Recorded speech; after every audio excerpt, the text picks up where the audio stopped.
ഇനി നമുക്ക് കമ്പനിയുടെ ഒരു സെയിൽസ് ഓർഡർ കിട്ടി. ആ സെയിൽസ് ഓർഡർ എങ്ങനെയാണ് നമ്മൾ മീറ്റ് ചെയ്യാൻ വേണ്ടി പോവാം, അതെങ്ങനെയാണ് നമ്മുടെ ബുക്സ് ഓഫ് അക്കൗണ്ട്സിൽ നമ്മൾ റെക്കോർഡ് ചെയ്യുക എന്നുള്ളതാണ് ഇനി നമ്മൾ പഠിക്കാൻ വേണ്ടി പോകുന്നത്. അപ്പൊ എവിടെയെങ്കിലും ഒരു പോയിന്റ് ആയിട്ട് എഴുതി വെക്കുക. എനിക്കത് പിന്നീട് പ്രോബ്ലം ചെയ്യുമ്പോൾ പറഞ്ഞു തരണം. ഒരു ചെയ്യാൻ വേണ്ടിയുള്ള ഒരു പ്രോബ്ലം ആണ്. നമുക്ക് പുറത്തുള്ള ഒരു കമ്പനിയിൽ നിന്ന് നമുക്ക് ഒരു സെയിൽസ് ഓർഡർ കിട്ടുകയാണ്. സെയിൽസ് ഓർഡർ എന്ന് പറയുമ്പോൾ മസ്റ്റേർഡ് ഓയിലിന്റെ 1 ലിറ്റർ 10 നമുക്കൊരു ഓർഡർ കിട്ടി. അതേപോലെ ഒന്ന് എഴുതി വെക്കണേ. Mustard oil 1 litre 10, 5 litre 5, 15 litre 2. ഈ ഒരു സംഭവമാണ് നമുക്ക് കിട്ടിയിരിക്കുന്നത്. പ്രൈസ് 1 ലിറ്ററിന്റെ നമ്മൾ ഓൾറെഡി 185 എഴുതിയിട്ടുണ്ട്. 5 ലിറ്ററിന് 950, 15 ലിറ്ററിന് 2900.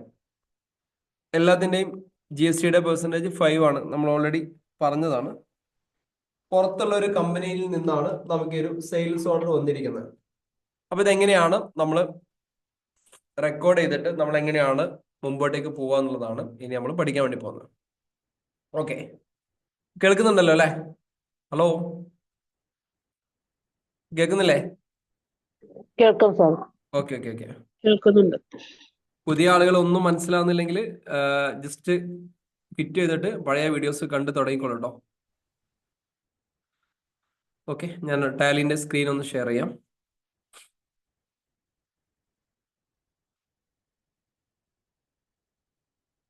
സ്ക്രീൻ കിട്ടിയോ?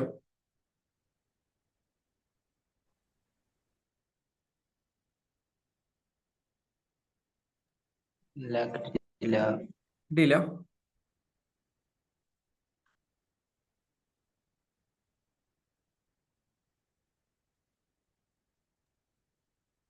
ഓക്കെ അല്ലേ? ഓക്കെ, അപ്പൊ നമുക്ക് ഏതെങ്കിലും ഒരാളുടെ പേരിടാം.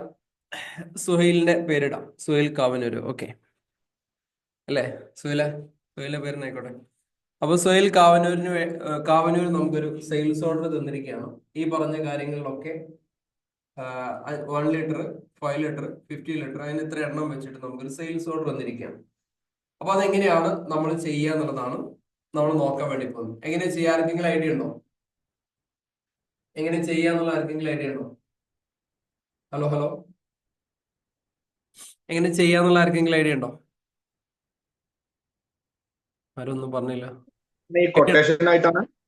അല്ല, ഒരു ഓർഡർ, നമുക്ക് സെയിൽസ് ഓർഡർ കിട്ടിയേക്കാണ്. ആ സെയിൽസ് ഓർഡർ എങ്ങനെയാണ് ജനറേറ്റ് ചെയ്യാന്നുള്ളത് അറിയാം? നമുക്കൊന്ന് നോക്കാം. വൗച്ചറിൽ പോവാം. വൗച്ചറിൽ പോയി കഴിഞ്ഞാൽ ഇവിടെ അതർ വൗച്ചർ ഉണ്ടാവും. അതെ അതെ, നമ്മൾ വൗച്ചറിൽ പോയി അതർ വൗച്ചറിൽ പോവാം. അതിനുശേഷം ഇവിടെ ഉണ്ടോ എന്ന് നോക്കാം. ഇതിനകത്ത് ഇല്ല എന്നുണ്ടെങ്കിൽ ഷോ ഇനാക്റ്റീവ് എന്നുള്ള ഈ ഒരു സംഭവത്തിൽ ക്ലിക്ക് ചെയ്യാം. അപ്പൊ നമുക്ക് ഒരുപാട് സാധനങ്ങൾ ഇതിനകത്ത് വന്നിട്ടുണ്ടാവും. ഇതിനകത്തൊരു ഓർഡർ വൗച്ചർ എന്ന് പറഞ്ഞ സംഭവം ഉണ്ടാവും. ഓർഡർ വൗച്ചർ, ഈ ഓർഡർ വൗച്ചറിൽ സെയിൽസ് ഓർഡർ ആണ് നമ്മൾ ചെയ്യാൻ വേണ്ടി പോകുന്നത്. ആ സെയിൽസ് ഓർഡർ ക്ലിക്ക് ചെയ്യാം. You need to active the sales order voucher type active no എന്നുള്ളത് യെസ് കൊടുക്കാം. ഓക്കെ, ഇത്രയും ചെയ്ത് കഴിഞ്ഞാൽ ഈ സെയിൽസ് ഓർഡർ എന്നുള്ള വൗച്ചർ എനാബിൾ ആയി. ഓക്കെ, ഇനി നമ്മൾ ആർക്കാണ് എവിടുന്നാണ് ആ സെയിൽസ് ഓർഡർ വന്നതെന്നുള്ള അത് നോക്കാം. നമ്മൾ തൽക്കാലം ആരെ പേര് കൊടുക്കാം? സുഹൈലിന് പേര് കൊടുക്കാം. Okay, Suhail under sundry creditors ആണോ ഡെപ്റ്റേഴ്സ് ആണോ? ഹലോ, സുഹൈൽ അണ്ടർ ക്രെഡിറ്റേഴ്സ് ആണോ ഡെപ്റ്റേഴ്സ് ആണോ? ഓക്കെ, എന്തുകൊണ്ടാണ് ഡെപ്റ്റേഴ്സ് ആയത്? കസ്റ്റമർ ആയതുകൊണ്ട്. ഓക്കെ, അപ്പൊ സുഹൈലിന്റെ പേരിൽ നമ്മൾ ഇന്ത്യ ആണ്, കേരള ആണ്. സോ സുഹൈലിന് GST നമ്പർ കൊടുക്കണം. സുഹൈൽ റെഗുലർ ആണ്. റെഗുലർ എന്താണ്, കമ്പോസിഷൻ എന്താണ്, ഇവർക്ക് ഉണ്ടാവുന്ന അഡ്ജസ്റ്റ്മെന്റ്സ് എങ്ങനെയാണ്, അൺരജിസ്റ്റേർഡ് ഡീലറുടെ കാര്യങ്ങളൊക്കെ കഴിഞ്ഞ സെഷനിൽ നമ്മൾ പറഞ്ഞിരുന്നു. ഓക്കെ, അതിനുശേഷം നമ്മൾ നേരെ എൻഡടിച്ച് പതുക്കെ മുമ്പോട്ടേക്ക് പോവാം. പേയ്മെന്റ് ടേംസ് കണ്ടീഷൻസ് ഒന്നും ഞാൻ കൊടുക്കുന്നില്ല, നേരെ മുമ്പോട്ടേക്ക് പോവാണ്. ഇവിടെ കേരള ആണ് എന്നുള്ളത് നിങ്ങൾ ഉറപ്പുവരുത്താം. അതിനുശേഷം സെയിൽസ് ഓർഡർ സെയിൽസ് എന്ന് ഇവിടെ കൊടുക്കാം. ഇനി നമ്മൾ സാധനങ്ങളെ മസ്റ്റാർഡ് എത്രയാ പറഞ്ഞിരുന്നത്? 1 ലിറ്റർ 1 ലിറ്റർ എത്ര? നമ്പർ 10. ലൊക്കേഷൻ എവിടെ ഉണ്ടാവുക? Finished goods. Finished goods. Okay, finished. നമുക്ക് ഏതെങ്കിലും ഒരു ബാച്ച് കൊടുക്കാം. 10 അല്ലേ? 185 അല്ലേ പ്രൈസ് പറഞ്ഞ? യെസ്. ഓക്കെ, അതിനുശേഷം 5 ലിറ്റർ 5 നമ്പർ. 5 നമ്പേഴ്സ്. റൈറ്റ് 950 അല്ലേ? Yes. Okay. Mustard seeds 15 litre 2 number. Finished 2 അല്ലേ? 2. യെസ്. റെഡി? ഇതിനകത്ത് എല്ലാവരും ഈ ഗോഡൌൺ കറക്റ്റ് ആണെന്നുള്ളത് ചെക്ക് ചെയ്യണേ. ഫിനിഷ്ഡ് ഗുഡ്സ് ഗോഡൌൺ ഇവിടെ എനി എന്നാണ് വന്നേക്കുന്നത്. ഇത് മാറ്റി കൊടുക്കണം. ശരിക്കും ചെക്ക് ചെയ്യണം. ഇതിങ്ങനെ കറക്റ്റ് ആയിട്ട് ഗോഡൌണും കാര്യങ്ങളും വൃത്തിയിൽ സെറ്റ് ചെയ്ത് കഴിഞ്ഞാൽ ഓരോ ഗോഡൌണിലും ഓരോന്ന് എത്ര ഉണ്ട് എന്നൊക്കെ കൃത്യമായിട്ട് കിട്ടുള്ളൂ. കാരണം ഈ ഒരു സെയിൽസ് ഓർഡറിന്റെ അഗെയിൻസ്റ്റ് ആയിട്ട് നമ്മൾ സെയിൽ ചെയ്യാൻ വേണ്ടി പോകണം. ചിലപ്പോൾ ഡെലിവറി നോട്ട് കൊടുക്കും. അപ്പം ഈ ഒരു ഗോഡൌണിനായിരിക്കും സാധനം പോകുന്നത്. അപ്പൊ നമുക്ക് എപ്പോൾ നോക്കിക്കഴിഞ്ഞാലും ഓരോ ഗോഡൌണിലും എത്ര സാധനങ്ങൾ ഉണ്ട് എന്നുള്ളത് കൃത്യമായിട്ട് കിട്ടിയിരിക്കണം. ഓരോ ഗോഡൌണിലും എത്ര കിട്ടിയിരിക്കണം, ഓരോ വർക്ക് ഇൻ പ്രോഗ്രസിൽ എത്ര, ഫിനിഷ്ഡ് ഗുഡ്സിൽ എത്ര, പിന്നെ റോ മെറ്റീരിയൽസിന്റെ സംഭവത്തിൽ എത്ര, ഓയിൽ ടാങ്കിൽ എത്ര തുടങ്ങിയിട്ടുള്ള എല്ലാ കാര്യങ്ങളും വൃത്തിയിൽ കിട്ടണമെങ്കിൽ നമ്മൾ പെർഫെക്റ്റ് ആയിട്ട് നമ്മൾ ചെയ്തു പോകണം. ഇനി നമ്മൾ GST കാര്യങ്ങൾ ഇവിടെ കൊടുക്കണോ വേണ്ടയോ? ഹലോ, GST കാര്യങ്ങൾ ഇവിടെ കൊടുക്കണോ വേണ്ടയോ? വേണം. സെയിൽസ് ഓർഡർ കൊടുക്കുമ്പോൾ GST കാര്യങ്ങൾ കൊടുക്കണോ വേണ്ടയോ? കൊടുക്കണം. കൊടുക്കണോ വേണ്ടയോ? കൊടുക്കണം സർ. വേണം. കൊടുക്കണോ? സെയിൽസ് ഓർഡറിന് കൊടുക്കണോ? ഹലോ, സെയിൽസ് ഓർഡറിന് കൊടുക്കണോ? കൊടുക്കണം. കൊടുക്കണം. ഇത് കൂടി ഇൻക്ലൂഡ് ചെയ്തിട്ടല്ലേ എത്രയാണ് എമൗണ്ട് ടോട്ടൽ വരും? മനസ്സിലായില്ല. കൊടുക്കണം. കൊടുക്കണോ? സെയിൽസ് ഓർഡറിനകത്ത് നമ്മൾ GST കാര്യങ്ങളൊന്നും കൊടുക്കണ്ട. പർച്ചേസ് ഓർഡറിന്റെ സമയത്ത് നമ്മൾ കൊട്ടേഷനിൽ കൊടുക്കണം കേട്ടോ. കൊട്ടേഷനിൽ കൊടുക്കണം. അപ്പൊ അതിന്റെ ബേസിൽ നമ്മൾ ഇത് ജനറേറ്റ് ചെയ്ത ഇത് ഇൻക്ലൂഡിങ് ഇതിന്റെ കൂടെ എന്തെങ്കിലും GST കൂടി ആഡ് ചെയ്ത് വരും. ഓക്കെ, അങ്ങനെ ചെറിയൊരു ജലദോഷം ഉണ്ട് കേട്ടോ. കാരണം ഇങ്ങനെ ഇടയ്ക്കിടയ്ക്ക് വീഡിയോ ഒന്ന് പുറത്തു വന്നു. അങ്ങനെ മൊത്തം 12,400 രൂപയുടെ 12,400 രൂപയുടെ സെയിൽസ് ഓർഡർ നമ്മൾ ഇവിടെ ജനറേറ്റ് ചെയ്ത് കഴിഞ്ഞു. അത് നേരെ സെയിൽ ചെയ്ത് കൊടുക്കാം. പർച്ചേസിലും സെയിലും പർച്ചേസ് ഓർഡറിലും സെയിൽസ് ഓർഡറിലും നമ്മൾ ഈ സംഭവങ്ങൾ കാണിക്കേണ്ട ആവശ്യമില്ല. പക്ഷെ കൊട്ടേഷനിൽ നമ്മൾ കൃത്യമായിട്ടും ഈ സംഭവം കാണിച്ചിരിക്കണം. GST കാര്യങ്ങളും UAE ആളുകളും അതേപോലെ തന്നെയാണ് കാണിക്കേണ്ടത്. അവിടെ വാറ്റ് ഈ രീതിയിൽ എന്ത് ചെയ്യണം, കാണിച്ചു പോകണം. നമ്മൾ സേവ് ചെയ്യുന്നു. ഇനി നമുക്ക് ഇതിന്റെ ബേസിൽ എന്ത് ചെയ്യാം, അടുത്ത സാധനം നമുക്ക് ക്രിയേറ്റ് ചെയ്ത് മുമ്പോട്ടേക്ക് പോകാം. സെയിൽസ് ഓർഡറിന്റെ ബേസിൽ നമ്മൾ സെയിൽസ് അടിക്കുന്നു കാര്യങ്ങളൊക്കെ. ഇനി എങ്ങനെയാണ് നമ്മൾ ഓർഡർ കൊടുത്ത സാധനങ്ങളുടെ ഔട്ട്സ്റ്റാൻഡിങ് എങ്ങനെയാണ് കണ്ടുപിടിക്കുക? നമ്മൾ ടാലിയിൽ റിപ്പോർട്ട് എങ്ങനെയാണ് ജനറേറ്റ് ചെയ്യാന്നുള്ളത്, അതായത് നമുക്ക് എത്ര സെയിൽസ് ഓർഡർ ഉണ്ട്, ഏതൊക്കെ പെൻഡിങ് ഉണ്ട് എന്നെങ്ങനെയാണ് അറിയാം എന്നുള്ളതാണ് നോക്കുന്നത്. അപ്പൊ അതിനുവേണ്ടി നമ്മൾ ആ സംഭവങ്ങളൊന്ന് ജസ്റ്റ് സ്റ്റെപ്പ് ചെയ്ത് വെക്കുക. ഗേറ്റ് ഓഫ് ടാലിയിൽ പോവാം, ഡിസ്പ്ലേ മോർ റിപ്പോർട്ടിൽ പോവാം. അതിനുശേഷം ഇവിടെ സ്റ്റേറ്റ്മെന്റ് ഓഫ് ഇൻവെന്ററി എന്ന് പറഞ്ഞ സംഭവം ഉണ്ടാവും. സ്റ്റേറ്റ്മെന്റ് ഓഫ് ഇൻവെന്ററി ഇതിനകത്ത് കയറി കഴിഞ്ഞാൽ സെയിൽസ് ഓർഡർ ഔട്ട്സ്റ്റാൻഡിങ് എന്ന് പറഞ്ഞ ഒരു സംഭവം താഴത്ത് കാണാം. ഉണ്ടോ? ഇതിനകത്ത് നമ്മൾ ഓരോ സംഭവത്തിലെ സംഭവം അപ്പോൾ സ്റ്റോക്ക് ഗ്രൂപ്പ് എടുത്തു കഴിഞ്ഞാൽ വൃത്തിയായിട്ട് നമുക്ക് കിട്ടും. ഫിനിഷ്ഡിൽ എത്ര ഔട്ട്സ്റ്റാൻഡിങ് ഉണ്ട് എന്നുള്ളത് നമുക്ക് കൃത്യമായിട്ടും മനസ്സിലാവും. ഇങ്ങനെ ഓരോ ഗോഡൌണിലെയും ഔട്ട്സ്റ്റാൻഡിങ് നമുക്ക് എന്ത് ചെയ്യാൻ പറ്റും, കൃത്യമായിട്ട് മനസ്സിലാക്കാൻ വേണ്ടി പറ്റും. ഇപ്പൊ നമുക്ക് സെയിൽസ് ഓർഡർ പെൻഡിങ് എത്രയുണ്ട്, ഇതാ ഓരോ ഗോഡൌണിലും നോക്കാം. നമ്മൾ ഇതിനൊക്കെ വേണ്ടിയിട്ടാണ് നേരത്തെ കൃത്യമായിട്ട് ഓർഡർ ചെയ്തിരുന്നത്. ബൈ പ്രൊഡക്റ്റിൽ ഔട്ട്സ്റ്റാൻഡിങ് 0, ഒന്നുമില്ല. ഫിനിഷ്ഡ് ഗുഡ്സിൽ ഇത് ഓൾറെഡി ഇപ്പൊ നമ്മൾ ജനറേറ്റ് ചെയ്ത 15 ലിറ്ററിന്റെ 2, 1 ലിറ്ററിന്റെ 10, 5 ലിറ്ററിന്റെ ഇത്. റോ മെറ്റീരിയൽ ഗോഡൌണിൽ എത്രയുണ്ട്, ഒന്നുമില്ല. പിന്നെ വർക്ക് ഇൻ പ്രോഗ്രസിനകത്ത് എന്തെങ്കിലും പോകുന്നുണ്ടോ, ഒന്നുമില്ല. അപ്പൊ ഇങ്ങനെയാണ് ഇതിന്റെ റിപ്പോർട്ട് എടുക്കുന്നത്. ഇതിന് വേണ്ടിയിട്ടൊക്കെയാണ് ഞാൻ ആ സ്റ്റോക്ക് ഗ്രൂപ്പ് ഈ ഗോഡൌൺ ഇതെല്ലാം നേരത്തെ ഇങ്ങനെ വൃത്തിയിൽ ക്രിയേറ്റ് ചെയ്ത് പോയത് ഇതിന് വേണ്ടിയിട്ടാണ്. അപ്പൊ ഗേറ്റ് ഓഫ് ടാലിയിൽ പോവാം, ഡിസ്പ്ലേ മോർ റിപ്പോർട്ടിൽ പോവാം, സ്റ്റേറ്റ്മെന്റ് ഓഫ് ഇൻവെന്ററി എടുക്കാം, അതിനകത്ത് സെയിൽസ് ഓർഡർ ഔട്ട്സ്റ്റാൻഡിങ് എടുക്കാം, അതിനകത്ത് സ്റ്റോക്ക് ഗ്രൂപ്പ് എടുത്തു കഴിഞ്ഞാൽ ഓരോ സ്റ്റോക്ക് ഗ്രൂപ്പിന്റെയും ഔട്ട്സ്റ്റാൻഡിങ് നമുക്ക് കൃത്യമായിട്ട് മനസ്സിലാക്കാൻ വേണ്ടി പറ്റും. ക്ലിയർ ആണോ? സെറ്റ് ആണോ? എഴുതി വെക്കുന്നില്ലേ? നോട്ടിൽ എഴുതി വെക്കുന്നില്ലേ? പിന്നെ ഒന്ന് ചെക്ക് ചെയ്ത് പോണേ. ഇത് ഇന്നലെ ആർക്കോ UAE ഇന്റർവ്യൂ ഉള്ള സമയത്ത് ഈ ഒരു സംഭവം വന്നു എന്ന് പറഞ്ഞു. അതുകൊണ്ടാണ് ഞാൻ ഇതിനകത്ത് ആ സാധനം കൂടി ആഡ് ചെയ്ത് പറഞ്ഞത്. എങ്ങനെയാണ് സെയിൽസ് ഓർഡർ ഔട്ട്സ്റ്റാൻഡിങ്. ആ കമ്പനിയെ സംബന്ധിച്ചിടത്തോളം എല്ലാം ഓർഡർ ബേസിൽ പോവാണ്. അപ്പൊ ഏതൊക്കെ ഓർഡർ ആണ് ഔട്ട്സ്റ്റാൻഡിങ് ഉള്ളത്, ഏതൊക്കെ സംഭവങ്ങളാണ് ഉള്ളത് എന്നുള്ളതൊക്കെ വന്നതുകൊണ്ട് ആണ് അങ്ങനെ വന്നേക്കുന്നത്. ക്ലിയർ ആയല്ലോ? സെറ്റ് ആണല്ലോ? ഹലോ, സെറ്റ് അല്ലേ? എങ്ങനെ പോവാ? ഗേറ്റ് ഓഫ് ടാലിയില്, ഡിസ്പ്ലേ മോർ റിപ്പോർട്ടില്, സ്റ്റേറ്റ്മെന്റ് ഓഫ് ഇൻവെന്ററിയില്, സെയിൽസ് ഓർഡർ ഔട്ട്സ്റ്റാൻഡിംഗില്, സ്റ്റോക്ക് ഗ്രൂപ്പില് ഏതാണോ നമുക്ക് ആവശ്യമുള്ളത് ആ സംഭവങ്ങൾ നമുക്ക് നോക്കാം. ഇത് ഇവിടെ തന്നെ എഴുതിയിരുന്നു കേട്ടോ. കണ്ടാ ഗേറ്റ് ഓഫ് ടാലി. ഞാൻ ഇതിങ്ങനെ വായിക്കുന്ന ഇത് ഇവിടെ നിന്നാണ് വായിക്കുന്നത്. Gate of Tally, display more report, statement of inventory, അതിൽ സെയിൽസ് ഓർഡർ ഔട്ട്സ്റ്റാൻഡിംഗ്, അതിനകത്ത് സെയിൽസ് ഗ്രൂപ്പ്. ഇങ്ങനെ എഴുതി വെച്ചാൽ മതി. ഞാൻ അങ്ങനെ ഈസി മനപ്പാടാക്കി പറയുന്നല്ല, ഇതിനകത്ത് തന്നെ കാണിക്കുന്ന സാധനം. ഓക്കെ അല്ലേ? ഇനി ഇതിനകത്തുള്ള ഓരോന്നിന്റെയും ഡീറ്റെയിൽ നമുക്ക് ചിലപ്പം ഓരോന്നിന്റെയും ഡീറ്റെയിൽ എടുക്കേണ്ടി വരും. അപ്പൊ നമ്മൾ എന്ത് ചെയ്യും? ഓരോന്നിന്റെയും ഡീറ്റെയിൽ എടുക്കണം. ഇപ്പൊ ഞാൻ റോ മെറ്റീരിയലിലെ ഫിനിഷ്ഡ് ഗുഡ്സിലെ 50 ലിറ്ററിന്റെ ഈ ഒരു സംഭവമാണ് നമുക്ക് വേണ്ട, അല്ലെങ്കിൽ 1 ലിറ്ററിന്റെ സംഭവത്തിന്റെ ഡീറ്റെയിൽ വേണമെന്നുണ്ടെങ്കിൽ ഈ 1 ലിറ്റർ എന്ത് ചെയ്യാം?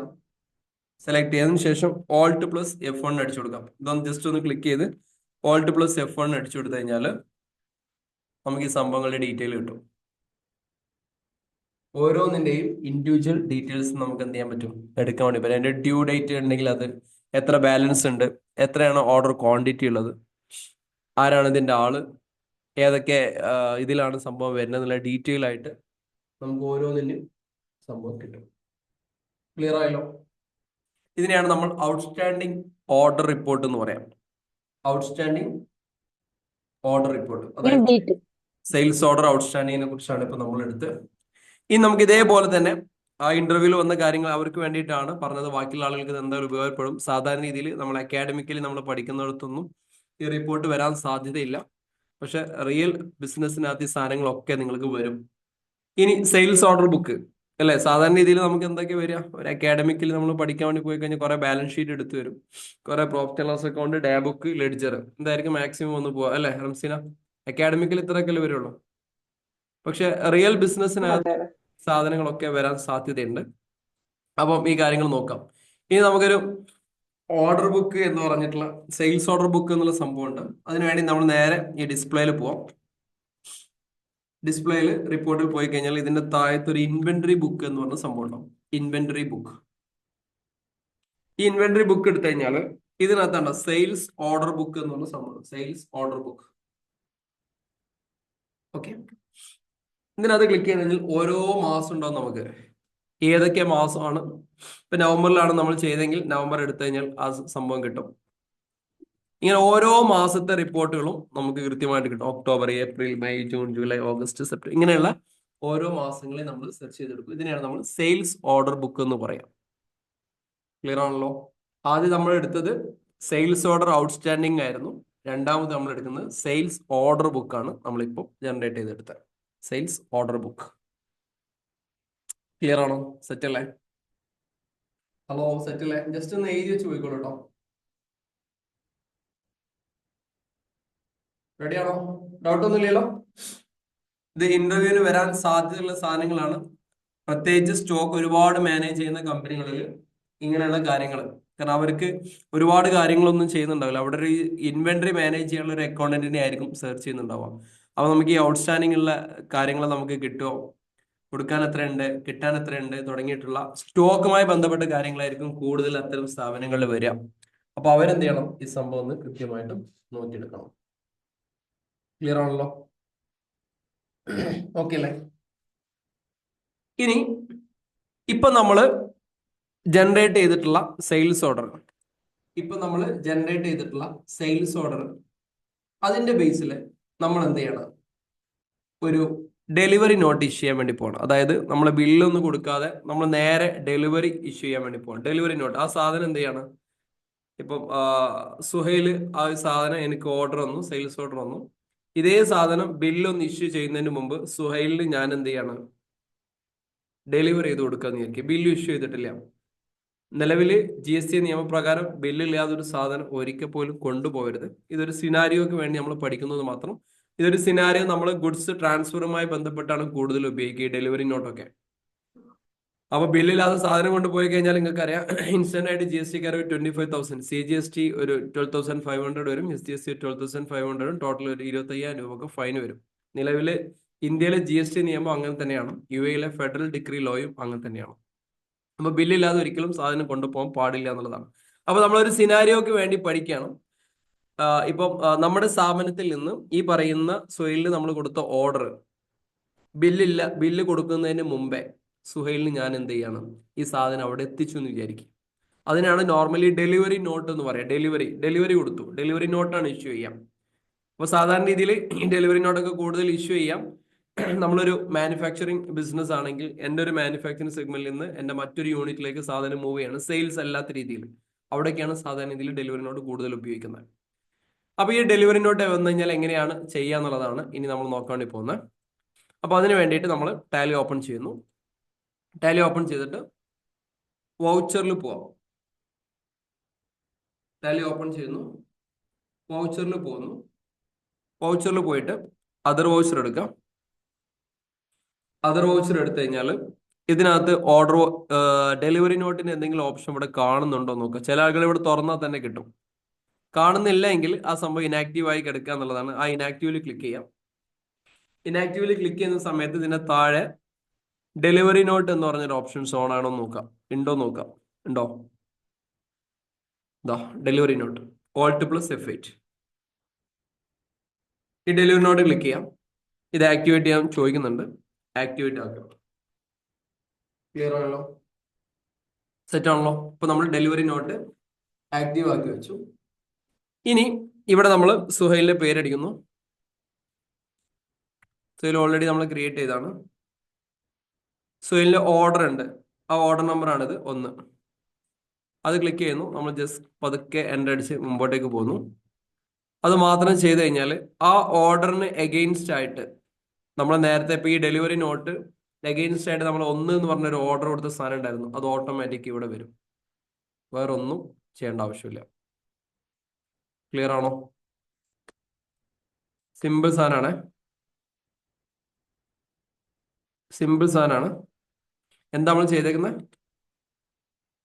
എന്താ ഇപ്പൊ ചെയ്തേക്കുന്നത്? ഇപ്പൊ ചെയ്തത് എന്തായിരുന്നു? ഇപ്പൊ എന്താ നമ്മൾ ചെയ്തതെന്ന് പറഞ്ഞ്? ഹലോ, എന്താ മക്കളെ കേൾക്കുന്നില്ലേ? വോയിസ് ഡെലിവറി ആ, ഇപ്പൊ എന്താ ചെയ്ത്? ആദ്യം എന്താ നമ്മൾ ചെയ്തത്? വൗച്ചറിൽ പോയിട്ട് വൗച്ചറിൽ പോയിട്ട് അതർ വൗച്ചർ എടുത്തിട്ട് അതർ വൗച്ചർ എടുത്തിട്ട് അവിടെ ഡെലിവറി നോട്ട് ഇല്ലെങ്കിൽ അവിടെ ഇനാക്റ്റീവ് എന്നുള്ളിടത്ത് പോയിട്ട് എടുത്തിട്ട് നേരത്തെ നമ്മൾ കൊടുത്ത ആ സംഭവം ഇങ്ങോട്ട് വന്നു, ഓട്ടോമാറ്റിക് വന്നു. ഇത് എന്തിനാ ഡെലിവറി നോട്ട് ഇഷ്യൂ ചെയ്യുന്നത്? നേരത്തെ നമ്മൾ സെയിൽസ് ഓർഡർ കൊടുത്തില്ലേ? നേരത്തെ ഓൾറെഡി സെയിൽസ് ഓർഡർ കൊടുത്തു. ആ ഓർഡറിന്റെ ബേസിൽ സുഹൈലിന് നമ്മൾ എന്ത് ചെയ്യാണ്? ഒരു ഡെലിവറി സാധനം കൊടുക്കുകയാണ്. അങ്ങനെ സുഹൈലിന് ഈ 12,400 രൂപയുടെ സാധനം എന്ത് ചെയ്തു? സുഹൈലിന്റെ ആ ഒരു പ്ലേസിനകത്ത് നമ്മൾ കൊണ്ടുവച്ചു. പക്ഷെ എന്ത് ചെയ്തിട്ടില്ല? നമ്മൾ ബില്ല് കൊടുത്തിട്ടില്ല. ഡെലിവറി നോട്ടാണ് ഇഷ്യൂ ചെയ്തേക്കുന്നത്, ബില്ല് കൊടുത്തിട്ടില്ല. അങ്ങനെ സുഹൈലിന്റെ അടുത്ത് ഈ സാധനം എത്തി എന്ന് വിചാരിക്കും. സുഹൈലിന്റെ കയ്യിൽ ഈ സാധനം എത്തിയ സമയത്ത് 5 ലിറ്ററിന്റെ 2 ഓയില് സുഹൈൽ പറഞ്ഞു എനിക്കത് വേണ്ട. 5 ലിറ്ററിന്റെ 2 എണ്ണം സുഹൈൽ പറഞ്ഞു എനിക്കത് വേണ്ട. അങ്ങനെ പറഞ്ഞു കഴിഞ്ഞാൽ നമ്മൾ എന്താ ചെയ്യാം? ഈ സാധനം തിരിച്ച് അതേ വണ്ടി തന്നെ തിരിച്ചു കൊണ്ടുപോകണം, വേണ്ടേ? ആവശ്യമില്ലല്ലോ, അയാൾ വേണ്ടെന്ന് പറഞ്ഞു സുഹൈൽ. അപ്പൊ നമ്മൾ ഇഷ്യൂ ചെയ്യുന്ന സംഭവത്തിന്റെ പേരാണ് റിജക്ഷൻ ഇൻ എന്ന് പറയുന്നത്. Rejection in. സുഹൈലിന് കൊടുത്തു, സുഹൈൽ പറഞ്ഞു 2 സാധനം വേണ്ട. അപ്പൊ തിരിച്ച് നമ്മൾ കമ്പനിയിലേക്ക് തന്നെ സാധനം കൊണ്ടുവരികയാണ്. റിജക്ഷൻ ഇൻ ഇങ്ങോട്ടേക്ക് തന്നെ വരികയാണ്. ആദ്യം സെയിൽസ് ഓർഡർ 12,400 സെയിൽസ് ഓർഡർ വന്നു. അതിന് അഗെയിൻസ്റ്റ് ആയിട്ട് നമ്മളൊരു ഡെലിവറി നോട്ട് ഇഷ്യൂ ചെയ്തു. ഈ സാധനം സുഹൈലിന്റെ പ്രിമിസസിൽ നമ്മൾ കൊണ്ടുപോയി. സുഹൈൽ പറയാണ് 5 ലിറ്ററിന്റെ 2 സാധനം എനിക്ക് ആവശ്യമില്ല. ഈ സാധനം കമ്പനിയിലേക്ക് തന്നെ നമ്മൾ തിരിച്ചു കൊണ്ടുപോകുന്നു. അതിനെയാണ് നമ്മൾ റിജക്ഷൻ ഇൻ എന്ന് പറയാം. ഇതെല്ലാം നടക്കുന്നത് before making an invoice prepare ചെയ്യുന്നതിന്റെ മുമ്പാണ് നമ്മൾ ചെയ്യുന്നത്. ശ്രദ്ധിക്കണം, GST ബില്ലില്ലാതെ സാധനം ഒരിക്കലും കൊണ്ടുപോകരുത് എന്നുള്ള നിയമമുണ്ട്. അത് നിങ്ങൾ എന്ത് ചെയ്യണം, ശ്രദ്ധിച്ചിട്ട് വേണം പോവാൻ. ക്ലിയർ ആയല്ലോ? ഇനി ഇങ്ങനെ വന്നു കഴിഞ്ഞാൽ എന്ത് ചെയ്യണം? റിജക്ഷൻ ഇൻ എന്ന് പറഞ്ഞിട്ടുള്ള സംഭവം നമ്മൾ സെറ്റാക്കി കൊടുക്കണം. എങ്ങനെ റിജക്ഷൻ ചെയ്യാം? റിജക്ഷൻ എങ്ങനെ ചെയ്യാം? വൗച്ചറിൽ പോയിട്ട് അതർ യെസ്, നേരെ വൗച്ചറിൽ പോവാം. വൗച്ചറിൽ പോയി പോയിട്ട് കഴിഞ്ഞിട്ട് അതർ വൗച്ചർ എടുക്കാം. ഇവിടെ സംഭവങ്ങൾ ഉണ്ടോ എന്ന് നോക്കാം. ഇല്ല എങ്കിൽ നേരെ ഷോ ഇനാക്റ്റീവിൽ പിടിക്കാം. ഷോ ഇനാക്റ്റീവ് പിടിക്കുന്ന സമയത്ത് ഇതിന്റെ താഴത്തുണ്ടാവും എവിടെ റിജക്ഷൻ ഇൻ ഉണ്ടാവും. ഉണ്ടോ റിജക്ഷൻ ഇൻ? ഇത് എനാബിൾ ആക്കി കൊടുക്കാം. You need to active the rejection in voucher type എന്നുള്ളത് യെസ് ആക്കി കൊടുക്കാം. അപ്പൊ എന്തായി? ഈ സംഭവം റിജക്ഷൻ ആയിട്ട് വന്നു. ക്ലിയർ ആണോ? സാർ ഒന്നുകൂടി പറയോ? ഒന്നുകൂടി പറയൂ please. Rejection in. Rejection in എന്ന് പറഞ്ഞു കഴിഞ്ഞാല് ഇപ്പൊ ഈ പറഞ്ഞ സുഹൈലിന്റെ കേസ് ഓർക്കുന്നില്ലേ? സുഹൈലിന്റെ കേസ്, സുഹൈൽ നമുക്ക് ഒരു 12,400 രൂപയുടെ സെയിൽസ് ഓർഡർ തന്നു. സെയിൽസ് ഓർഡർ തന്നു. ഈ സെയിൽസ് ഓർഡറിന് അഗെയിൻസ്റ്റ് ആയിട്ട് ഈ 12,400 രൂപയുടെ സാധനം സുഹൈലിന്റെ വീട്ടിൽ കൊണ്ട് എത്തിച്ചു കൊടുത്തു. ബില്ല് കൊടുത്തിട്ടില്ല, സുഹൈലിന്റെ വീട്ടിൽ എത്തിച്ചു കൊടുത്തു 12,400. അതിനെയാണ് നമ്മൾ ഡെലിവറി നോട്ട് എന്ന് പറയാം. ആ സമയത്ത് ഇഷ്യൂ ചെയ്യുന്ന ഡോക്യുമെന്റ് ആണ് ഡെലിവറി നോട്ട്. സുഹൈൽ ബില്ല് അടിക്കാതെ അവിടെ എത്തി. പക്ഷെ സുഹൈൽ സാധനങ്ങളൊക്കെ നോക്കി. 2 ലിറ്ററിന് ഇത്രയുണ്ട്, 5 ലിറ്ററിന് ഇത്രയുണ്ട്, 15 ലിറ്ററിന് ഇത്രയുണ്ട്. സുഹൈൽ പറഞ്ഞു ഈ 5 ലിറ്ററിന് 2 എനിക്ക് ആവശ്യമില്ല, ബാക്കിയെല്ലാം ഇവിടെ വന്നോട്ടെ എന്ന് പറഞ്ഞു. അപ്പൊ നമ്മൾ ഓൾറെഡി ബില്ല് അടിക്കാത്തതുകൊണ്ട് ഈ സാധനം തിരിച്ച് കമ്പനിയിലേക്ക് തന്നെ കൊണ്ടുപോകും. അതിന് ഇഷ്യൂ ചെയ്യുന്ന സാധനമാണ് റിജക്ഷൻ ഇൻ എന്ന് പറയുന്നത്. ക്ലിയർ ആണോ? ഹലോ, എല്ലാരും വീഡിയോയിൽ വരിട്ടോ. ആളുകൾ മാത്രമേ വീഡിയോയിൽ വരുള്ളൂ. അപ്പൊ എന്ത് ചെയ്യണം? ആദ്യം നമ്മൾ സെയിൽസ് ഓർഡർ എനേബിൾ ആക്കി. ആ സെയിൽസ് ഓർഡറിന്റെ ബേസിൽ നമ്മൾ ഡെലിവറി നോട്ട് ഇഷ്യൂ ചെയ്തു. ഡെലിവറി നോട്ടിന്റെ അഗെയിൻസ്റ്റ് ആയിട്ട് നമ്മൾ ഒരു റിജക്ഷൻ ഇന്ന് ബുക്ക് ചെയ്യാൻ വേണ്ടി പോകണം. ഓക്കെ, അപ്പൊ അതിനുവേണ്ടി റിജക്ഷൻ ഇന്നിന്റെ സംഭവങ്ങൾ നമ്മൾ ഓൺ ആക്കി വെച്ചു. ഓക്കെ, റിജക്ഷൻ ഇന്നിന്റെ സംഭവം നമ്മൾ ഓൺ ആക്കി വെച്ചു. ഓക്കെ, ഇതിനൊന്ന് നമ്പർ ഇവിടെ എന്തേ നമ്മൾ പേര്? Hello hello hello hello hello hello എന്തിനാ റിജക്ഷൻ ഇന്ന ഈ സാധനം? സുഹൈൽ. ലെഡ്ജർ അക്കൗണ്ട് ഏതേലും നമ്മള് സുഹൈൽ അല്ലേ? Okay, Suhail. Ledger account Suhail.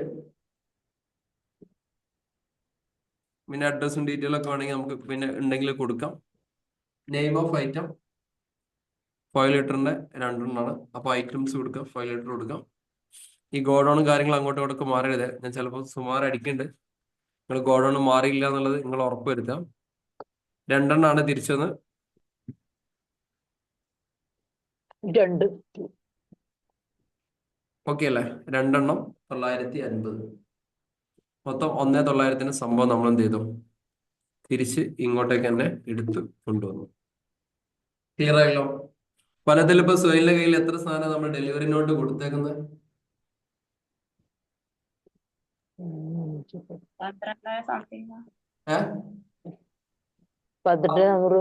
ഇനി സുഹൈലിന്റെ കയ്യിൽ എത്ര ഉണ്ട്? ഇതിന്റെ ഒരു എഫക്ട് എങ്ങനെയായിരിക്കും? സുഹൈലിന്റെ കയ്യിൽ എത്ര ഉണ്ട് എന്ന് എങ്ങനെ നമുക്ക് അറിയാൻ പറ്റും? 12,400 അടുത്തുള്ളവർ 12,400 1,900 മൈനസ് ചെയ്തു അല്ലെ? അത് ഈസിയാണ്. ഇപ്പോഴത്തെ അവസ്ഥയിൽ ലക്ഷക്കണക്കിന് രൂപയുടെ സാധനങ്ങൾ അങ്ങോട്ടും ഇങ്ങോട്ടും പോയിന്റ് ഒക്കെ ഉണ്ടെങ്കിൽ എന്ത് ചെയ്യും? കിട്ടില്ല. അപ്പൊ അതിന് വേണ്ടിയിട്ട് ഈ സാധനം കൂടെ ഒന്ന് മനസ്സിൽ വെച്ചോളൂ. നമുക്ക് ഇതിന്റെ റിപ്പോർട്ട് ഇതിൽ നിന്ന് ജനറേറ്റ് ചെയ്യാം.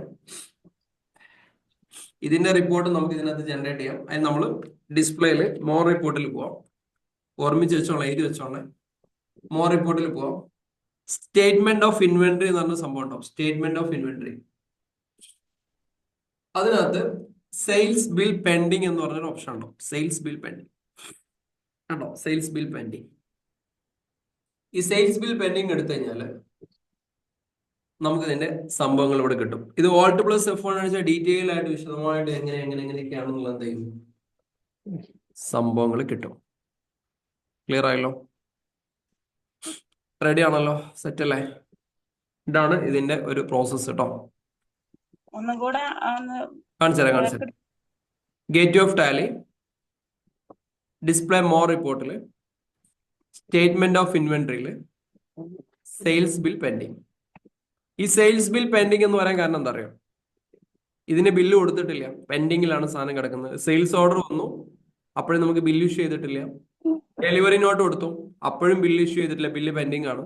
ആ സാധനം കുറച്ച് സാധനം റിജക്ഷൻ ഇങ്ങോട്ടേക്ക് വന്നു, ഇപ്പോഴും പെൻഡിങ് ആണ്. ആ പെൻഡിങ് ഉള്ള റിപ്പോർട്ടാണ് നമ്മൾ എടുത്തത്. ക്ലിയർ ആയില്ലേ? അപ്പൊ സുഹേൽ ഓക്കെ പറഞ്ഞു, കൺഫേം, ഈ സാധനത്തിന് ഇനി ബില്ല് അടിച്ചോളി, റെഡി. അപ്പൊ ഇനി ഏതൊക്കെ ബില്ലാണ് അടിക്കാനുള്ളതെന്നുണ്ടെങ്കിൽ നമുക്ക് ഇവിടെ നോക്കിക്കഴിഞ്ഞാൽ സെയിൽസ് ബിൽ പെൻഡിങ്ങിൽ എടുത്തു കഴിഞ്ഞാൽ നമുക്ക് അടിക്കാനുള്ള സംഭവം കിട്ടും. എവിടെ നിന്ന് Alt + F1 അടിച്ചാലും അതിന്റെ ഡീറ്റെയിൽ ആയിട്ടുള്ള സംഭവങ്ങൾ നമുക്ക് കിട്ടും. ക്ലിയർ ആണോ? ഓക്കെ ആണോ?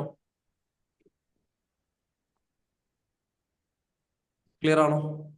ഈ റിജക്ഷൻ ഇന്ന്, റിജക്ഷൻ ഔട്ട് എന്നുള്ള സാധനം നോക്കണേ. സെയിൽസ് ചെയ്ത സാധനങ്ങളൊക്കെ തിരിച്ചു വരുന്നത് ഇന്നാണ്, കമ്പനിയിലേക്ക് തന്നെ തിരിച്ചു വരുന്നു. അതാണ് റിജക്ഷൻ ഇന്ന്. പർച്ചേസ് ഓർഡർ എപ്പോഴും എന്താണ്? റിജക്ഷൻ ഔട്ട് ആണ്. നമ്മൾ പർച്ചേസ് ഓർഡർ കൊടുത്തു, അത് പ്രകാരം നമുക്കൊരു സാധനം വന്നു, നമുക്ക് ആവശ്യമില്ല, ഔട്ട്, പുറത്തേക്ക് കൊടുത്തു. ആ രീതിയിൽ ഔട്ട് ഇന്ന് എന്നുള്ള. നമ്മുടെ കമ്പനിയിലേക്ക് തന്നെ തിരിച്ചു വരികയാണെങ്കിൽ ഇന്ന്, നമ്മുടെ കമ്പനിയിൽ നിന്ന് പുറത്തു പോകണമെങ്കിൽ ഔട്ട്. റിജക്ഷൻ ഇന്നും റിജക്ഷൻ ഔട്ടും ഈ രീതിയിൽ മനസ്സിലാക്കാം. ക്ലിയർ ആയില്ലേ? സെറ്റ് അല്ലേ? ഹലോ, റെഡി അല്ലേ? ഡൗട്ട് ഉണ്ടോ? ഡൗട്ട് ഉണ്ടോ? ഉണ്ടെങ്കിൽ ചോദിക്കും. ക്ലിയർ ആണോ? ക്ലിയർ ആണെങ്കിൽ പതുക്കെ മുമ്പോട്ടേക്ക് പോകാം. ക്ലിയർ ആയില്ലേ? ക്ലിയർ ആണ് സാർ. ഇനി നമ്മൾ എന്ത് ചെയ്യണം? ഇപ്പം നമ്മൾ വെച്ച സാധനത്തിന്റെ എഗെയിൻസ്റ്റ് ആയിട്ട് നമ്മൾ ഇനി ബില്ലടിക്കാൻ വേണ്ടി പോവാണ്. വൗച്ചറിൽ പോകുന്നു, സെയിലിൽ പോകുന്നു, സുഹൈലിന്റെ പേര് അടിച്ചു കൊടുക്കുന്നു. ഓൾറെഡി ഇതിന്റെ നമ്പർ ഇവിടെ വന്നിട്ടുണ്ട്. ഈ നമ്പർ നമ്മൾ സെലക്ട് ചെയ്ത് കൊടുക്കാം. സുഹൈലിന്റെ കാര്യങ്ങളൊക്കെ അടിച്ചു കൊടുക്കുന്ന സമയത്ത് ഓട്ടോമാറ്റിക് ആയിട്ട് ഈ സംഭവങ്ങൾ ഇവിടെ എല്ലാം വന്ന് കിടക്കുന്നുണ്ടാവും. ജസ്റ്റ് നമ്മൾ എൻ്റർ അടിച്ച് എന്ത് ചെയ്താൽ മതി? പതുക്കെ മുമ്പോട്ടേക്ക് പോയാൽ മതി. ക്ലിയർ ആണോ? ആ 10,500 ബില്ല് ഇവിടെ വന്നു. ശ്രദ്ധിക്കണം, GST ഇതിന്റെ കൂടെ ആഡ് ചെയ്ത് കൊടുക്കണം. ജസ്റ്റ് CGST അടിച്ചു കൊടുത്താൽ അതിന്റെ സംഭവം വരും. SGST അടിച്ചു കൊടുത്താൽ അതിന്റെ സംഭവം വരും. ടോട്ടൽ 10,500 പ്ലസ് CGST SGST എന്ന് വരുമ്പോൾ 11,025 രൂപ വരും. ഇതാണ് ഇതിന്റെ ഫൈനൽ ബില്ല് എന്ന് പറയുന്നത്. ക്ലിയർ ആണല്ലോ? ഇതാണ് ഇതിന്റെ ഫൈനൽ ബിൽ. ഇതാണ് സാർ ഇൻവോയ്സ്. ഇതാണ് ഇൻവോയ്സ്. ഇതാണ് നമ്മൾ ഡോക്യുമെന്റ് ആയിട്ട് നമ്മുടെ കയ്യിൽ കീപ്പ് ചെയ്യേണ്ട സാധനം, ഒറിജിനൽ ബില്ല്. ഇതിന്റെ GST നമ്മൾ കസ്റ്റമറുടെ കയ്യിൽ നിന്ന് വാങ്ങണം, എന്നിട്ട് ഗവൺമെന്റിലേക്ക് പേ ചെയ്യണം. സെയിൽസ് ഓർഡറിന്റെ ബേസിൽ നമുക്ക് GST വാങ്ങാൻ പറ്റില്ല. ഡെലിവറി നോട്ടിന്റെ ബേസിലും GST വാങ്ങാൻ പാടില്ല. നമുക്ക് GST വാങ്ങാൻ പാടില്ല ഒരേ ഒരു സംഭവം, അവിടെ ഒരു സെയിൽസ് നടക്കണം. ഈ സെയിം സിസ്റ്റം തന്നെ അല്ലേ ഈ ഓപ്ഷണൽ എന്ന് പറഞ്ഞ ഇതിൽ വരുന്ന Ctrl+L ഓപ്ഷണൽ വൗച്ചർ നമ്മൾ പറഞ്ഞുതരാം. ഏറെക്കുറെ സമാനമായിട്ടുള്ള കാര്യങ്ങൾ വരും. ഇതുവരെയുള്ള കാര്യങ്ങൾ ഓക്കെ ആണോ? സെറ്റ് ആണോ? കുറച്ചൊക്കെ അറിയാം. കുറച്ചോ? ഫുള്ള് ക്ലിയർ ചെയ്ത് പോയി അല്ലെ ഫാറൂഖ് ഭായി? ഫുള്ള് ക്ലിയർ ചെയ്ത് പോയി, ഡൗട്ട് ഉണ്ടായി പോലെ. പിന്നെ ഫാറൂഖ് ഭായിക്ക് പണിയാണ്. പിന്നെ നമുക്ക് പണിയാക്കരുത്. ഫാറൂഖ് ഭായി ഗ്രൂപ്പ് 3 ഗ്രൂപ്പിലേക്ക് അങ്ങോട്ടും ഇങ്ങോട്ടും ഓടുക. അതെ, ശരിയാണ്. അല്ലെ? ഇവിടെ നിൽക്കുമ്പോൾ അപ്പുറത്തൊരു ഡൗട്ട് വരും, അവിടെ നിൽക്കുമ്പോൾ ഇപ്പുറത്തൊരു ഡൗട്ട് വരും, അവിടെ നിൽക്കുമ്പോൾ ഇപ്പുറത്ത്. ചോദിച്ചതിനാണ് പിന്നെയും പറഞ്ഞത്. ഇതെന്താ വീണ്ടും മുന്നോട്ട് പോവാത്ത? കൊറേ പറഞ്ഞു കൊടുത്താലും പിന്നെയും ചോദിക്കുന്ന ആ ചോദ്യം തന്നെയാണ്. എന്നാലും ഞാൻ നിങ്ങളെ സമ്മതിച്ചോട്ടാ. നിങ്ങൾക്ക് യാതൊരു കുലുക്കമില്ലല്ലോ, ദേഷ്യം പിടിക്കണില്ലല്ലോ എന്ന് ആലോചിക്കുമ്പോളെ സന്തോഷം, രസം. ഒരുപാട് ആൾക്ക് ഉപകാരം ഉണ്ട്. ഒരുപാട് ആളുകൾ നല്ല റിവ്യൂ നിങ്ങളെ കുറിച്ച് പറഞ്ഞിട്ടുണ്ട്. ഒരുപാട് ആളുകൾ, കുറച്ച് ആളുകളൊന്നുമല്ല. ഫാറൂഖ് ഭായി നിങ്ങളെ മാഷാണോ എന്നൊക്കെ ചോദിച്ചിട്ടുണ്ട്. ഞാൻ കുറെ ആളുകളൊക്കെ മാഷാണെന്നൊക്കെ പറഞ്ഞു. അനൂക്ക കേക്കണ്ട. അനൂക്ക് ഹോസ്പിറ്റലാണ്. ഹോസ്പിറ്റലിൽ നിന്ന് വന്നു തോന്നുന്നു. അപ്പൊ ഇതാണ് ഈ രീതിയിൽ എന്ത് ചെയ്യണം, നമ്മൾ ഈ സംഭവം ജനറേറ്റ് ചെയ്ത് എടുത്തിട്ട് വേണം നമ്മൾ മുമ്പോട്ടേക്ക് പോകാൻ. ക്ലിയർ ആയില്ലേ? ആദ്യം സെയിൽസ് ഓർഡർ, അതിന് അഗെയിൻസ്റ്റ് ആയിട്ട് ഡെലിവറി നോട്ട്, അതിന് അഗെയിൻസ്റ്റ് ആയിട്ട് റിജക്ഷൻ ഇന്ന്, അതിന് അഗെയിൻസ്റ്റ് ആയിട്ട് നമ്മൾ സെയിൽ അടിക്കും. ഈ സെയിൽ അടിക്കുന്ന സമയത്ത് എപ്പോഴും ഈ ബാച്ച് വൈസും കാര്യങ്ങളും ഒക്കെ നമ്മൾ സെറ്റ് ചെയ്തിട്ട് വേണം മുമ്പോട്ടേക്ക് പോകാൻ. അതെപ്പോഴും നമ്മൾ ശ്രദ്ധിക്കണം. ക്ലിയർ ആയി വിചാരിക്കണം. ഓക്കെ, ഇനി നമ്മൾ സെയിൽസ് ഓർഡർ കഴിഞ്ഞു. ഇനി നമ്മൾ പർച്ചേസ് ഓർഡർ എങ്ങനെയാണ് ചെയ്യുന്നത്? ഇതേ സംഭവം നേരെ പർച്ചേസ് ഓർഡറിലേക്ക് പോവാണ്. അപ്പൊ നമ്മൾ മസ്റ്റാർഡിന്റെ സീഡ് ഒരു 5 കിൻഡൽ വാങ്ങാൻ വേണ്ടി പോകണം. കേരളത്തിലുള്ള ഒരു കമ്പനി തന്നെ, ഉദാഹരണം നമ്മളെ ആതിരന്റെ കയ്യിൽ നിന്ന് 5 കിൻഡൽ സാധനം മസ്റ്റാർഡ് സീഡ്സ് നമ്മൾ വാങ്ങാൻ വേണ്ടി പോകണം. അതിന്റെ ഒരു പർച്ചേസ് ഓർഡർ നമ്മൾ കൊടുത്തു. എവിടെയെങ്കിലും എഴുതി വെച്ചോളി. 5 കിൻഡല് 6,200 അതിന്റെ പ്രൈസ്. GST നമുക്ക് അറിയാലോ, ഓൾറെഡി 5% ആണ്. അപ്പൊ അത് ആതിരന്റെ കയ്യിൽ നമ്മൾ ഓർഡർ ചെയ്തു. പർച്ചേസ് ഓർഡർ ആണ് നമ്മൾ ചെയ്യാൻ വേണ്ടി പോകുന്നത്. ഓക്കെ, ഈ ഒരു പർച്ചേസ് ഓർഡർ നമ്മൾ സെറ്റ് ചെയ്യണം. അപ്പൊ ആതിര പർച്ചേസ് ഓർഡർ കാര്യങ്ങളൊക്കെ സെറ്റ് ചെയ്ത് സാധനങ്ങളൊക്കെ നമ്മൾ പർച്ചേസ് ചെയ്യാൻ വേണ്ടി പോകുമ്പോൾ പർച്ചേസ് ചെയ്ത് നമുക്ക് നമ്മുടെ കയ്യിൽ ഈ സാധനം 5 ലിറ്റർ 5 കിൻഡൽ നമ്മുടെ കയ്യിൽ കിട്ടി. 5 കിൻഡൽ കയ്യിൽ കിട്ടിയ സമയത്ത് ആതിരനോട് നമ്മൾ പറഞ്ഞു, പിന്നെ 1 കിൻഡൽ വേണ്ട, 4 കിൻഡൽ മതി. സിനാരിയോ ഉണ്ടാക്കുകയാണ്. 1 കിൻഡൽ വേണ്ട, 4 കിൻഡൽ മതി. അങ്ങനെ ഈ 1 കിൻഡൽ ആതിരാക്ക് തന്നെ തിരിച്ചു കൊടുത്തു. ബാക്കിയുള്ളതിന് നമ്മൾ ബില്ല് ചെയ്യണം. സിനാരിയോ ഒന്നുകൂടി പറയാം. 5 കിൻഡലിന്റെ പർച്ചേസ് ഓർഡർ ഞാൻ ആതിരക്ക് കൊടുക്കുന്നു. ആതിര ആ 5 കിൻഡലും എൻ്റെ സ്ഥാപനത്തിൽ കൊണ്ടുവന്ന് എനിക്ക് കൊണ്ടുവരുന്നു. ബില്ലൊന്നും അടിച്ചിട്ടില്ല, ബില്ലല്ലാതെ റെസിപ്റ്റ് നോട്ട് അടിച്ചെടുത്ത് തരുന്നു. ആതിരന്റെ കേസിൽ ആതിര ഡെലിവറി നോട്ട് അടിച്ച് എൻ്റെ അടുത്തേക്ക് തരുന്നു. ഞാൻ പറയുന്നു എനിക്ക് 1 കിൻഡൽ സാധനം വേണ്ട, ഒന്ന് നിങ്ങൾ എടുത്തോളൂ, എനിക്കിപ്പോ 4 മതി. 4 മതി എന്ന് പറഞ്ഞു. ഈ ഒരു സെയിം പ്രോസസ്സിലൂടെ നമ്മൾ ചെയ്തു പോകണമെങ്കിൽ എങ്ങനെയൊക്കെയാ ചെയ്യേണ്ടത്? എങ്ങനെയൊക്കെ ആയിരിക്കും ആദ്യം ചെയ്യേണ്ടത് ഒന്ന് പറഞ്ഞേ. ഇപ്പൊ ചെയ്തതിന്റെ നേരെ ഓപ്പോസിറ്റ് സെയിൽസിന്റെ കേസാക്കി പറഞ്ഞോളൂ. Purchase order. ആദ്യം പർച്ചേസ് പർച്ചേസ് ഓർഡർ നോക്കാം. ആദ്യം നമ്മൾ വൗച്ചറിൽ പോകുന്നു, അതർ വൗച്ചറിൽ എടുക്കുന്നു. പർച്ചേസ് ഓർഡർ ഇവിടെ ഇല്ലാത്തതുകൊണ്ട് ഷോ ഇനാക്റ്റീവിൽ പോകുന്നു. നേരെ താഴെ പോയിട്ട് പർച്ചേസ് ഓർഡർ എടുക്കുന്നു. ഇവിടെ പോയോ? ഇല്ലേ? ഇതാ, ഓക്കെ. പർച്ചേസ് ഓർഡർ എടുക്കുന്നു. ഇത് എനാബിൾ ആക്കി കൊടുക്കുന്നു. അപ്പൊ നമ്മൾ ആതിരന്റെ പേരിൽ ഒരു ലെഡ്ജർ ഉണ്ടാക്കുകയാണ്. സൺട്രി ക്രെഡിറ്റേഴ്സ് ആണ്, സപ്ലയർ ആയതുകൊണ്ട് സൺട്രി ക്രെഡിറ്റേഴ്സ് ആണ്. ആതിര കേരളത്തിലുള്ള റെഗുലർ ആയിട്ടുള്ള ഒരു കസ്റ്റമർ ആണ്. സോറി, റെഗുലർ ആയിട്ടുള്ള ഒരു ഡീലറാണ്. എല്ലാ കാര്യങ്ങളും സെറ്റ് ആക്കി കൊടുക്കുക.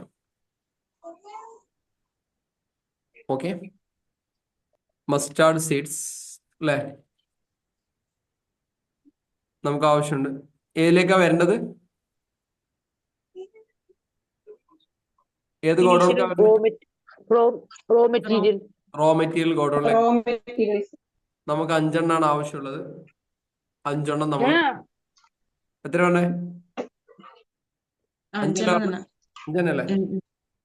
ഓക്കെ, 5 എണ്ണം എടുത്തു, നമ്മൾ സേവ് ചെയ്തു. 5 എണ്ണത്തിന്റെ സെയിൽസ് ഓർഡർ പർച്ചേസ് ഓർഡർ കൊടുത്തു. ഈ പർച്ചേസ് ഓർഡർ എങ്ങനെയാ നമ്മൾ പ്രിന്റ് എടുക്കുക അറിയാം? പർച്ചേസ് ഓർഡർ പ്രിന്റ് എടുക്കുക സാന്ദർഭികമായിട്ട് പറഞ്ഞാണ്. പ്രിന്റിങ്ങിനെ കുറിച്ച് അറിയാത്ത ആൾക്കാരുണ്ടോ? ഈ ഒരു സാധനം എടുക്കാം. ഇവിടെ വലതുഭാഗത്ത് ഒരു പ്രിന്റ് ഉണ്ടാവും. ഈ പ്രിന്റ് എടുത്ത് കൊടുത്ത് ഇവിടെ ജസ്റ്റ് നമുക്ക് നോക്കിക്കഴിഞ്ഞാൽ മനസ്സിലാവും പ്രിവ്യൂ. എന്താണ് ഇതിന്റെ ഒരു ഓർഡറിന്റെ ഒരു മോഡൽ ഇങ്ങനെ ഉണ്ടാവും കേട്ടോ. ഏത് സംഭവം കൊടുത്തു കഴിഞ്ഞാലും നമ്മളിപ്പോൾ ടാലിയിൽ നിന്നൊക്കെ പർച്ചേസ് ഓർഡർ സെയിൽസ് കാര്യങ്ങളൊക്കെ ഈ രീതിയിൽ വേണം കൊടുക്കുക. ഈ ആൻഡ് ഒ ഇ എന്ന് പറഞ്ഞ സാധനം എന്താണെന്ന് അറിയാം? ഈ സാധനം ഇവിടെ ഇ ആൻഡ് ഒ ഇ എന്തെന്താ സംഭവം? ആർക്കും പറയാൻ പറ്റുമോ? ഇ ആൻഡ് ഒ ഇ ഇവിടെ താഴത്ത് കാണുന്നില്ലേ? ഈ ഞാൻ റൗണ്ട് ചെയ്തണ്, കണ്ടില്ല? ഹലോ, എന്ത് സാധനം? മിക്കവാറും ബില്ലുകൾ ഇ ആൻഡ് ഒ ഉണ്ട്. ഞാൻ കണ്ടപ്പോ വെറുതെ പറഞ്ഞിട്ട് നമ്മളെ അക്കൗണ്ട്സിന് ബാധിക്കുന്ന കേസ് ഒന്നല്ല, എന്നാലും എറേഴ്സ് ആൻഡ് ഒമീഷൻ എക്സ്പെക്റ്റഡ് എന്നുള്ളതാണ്.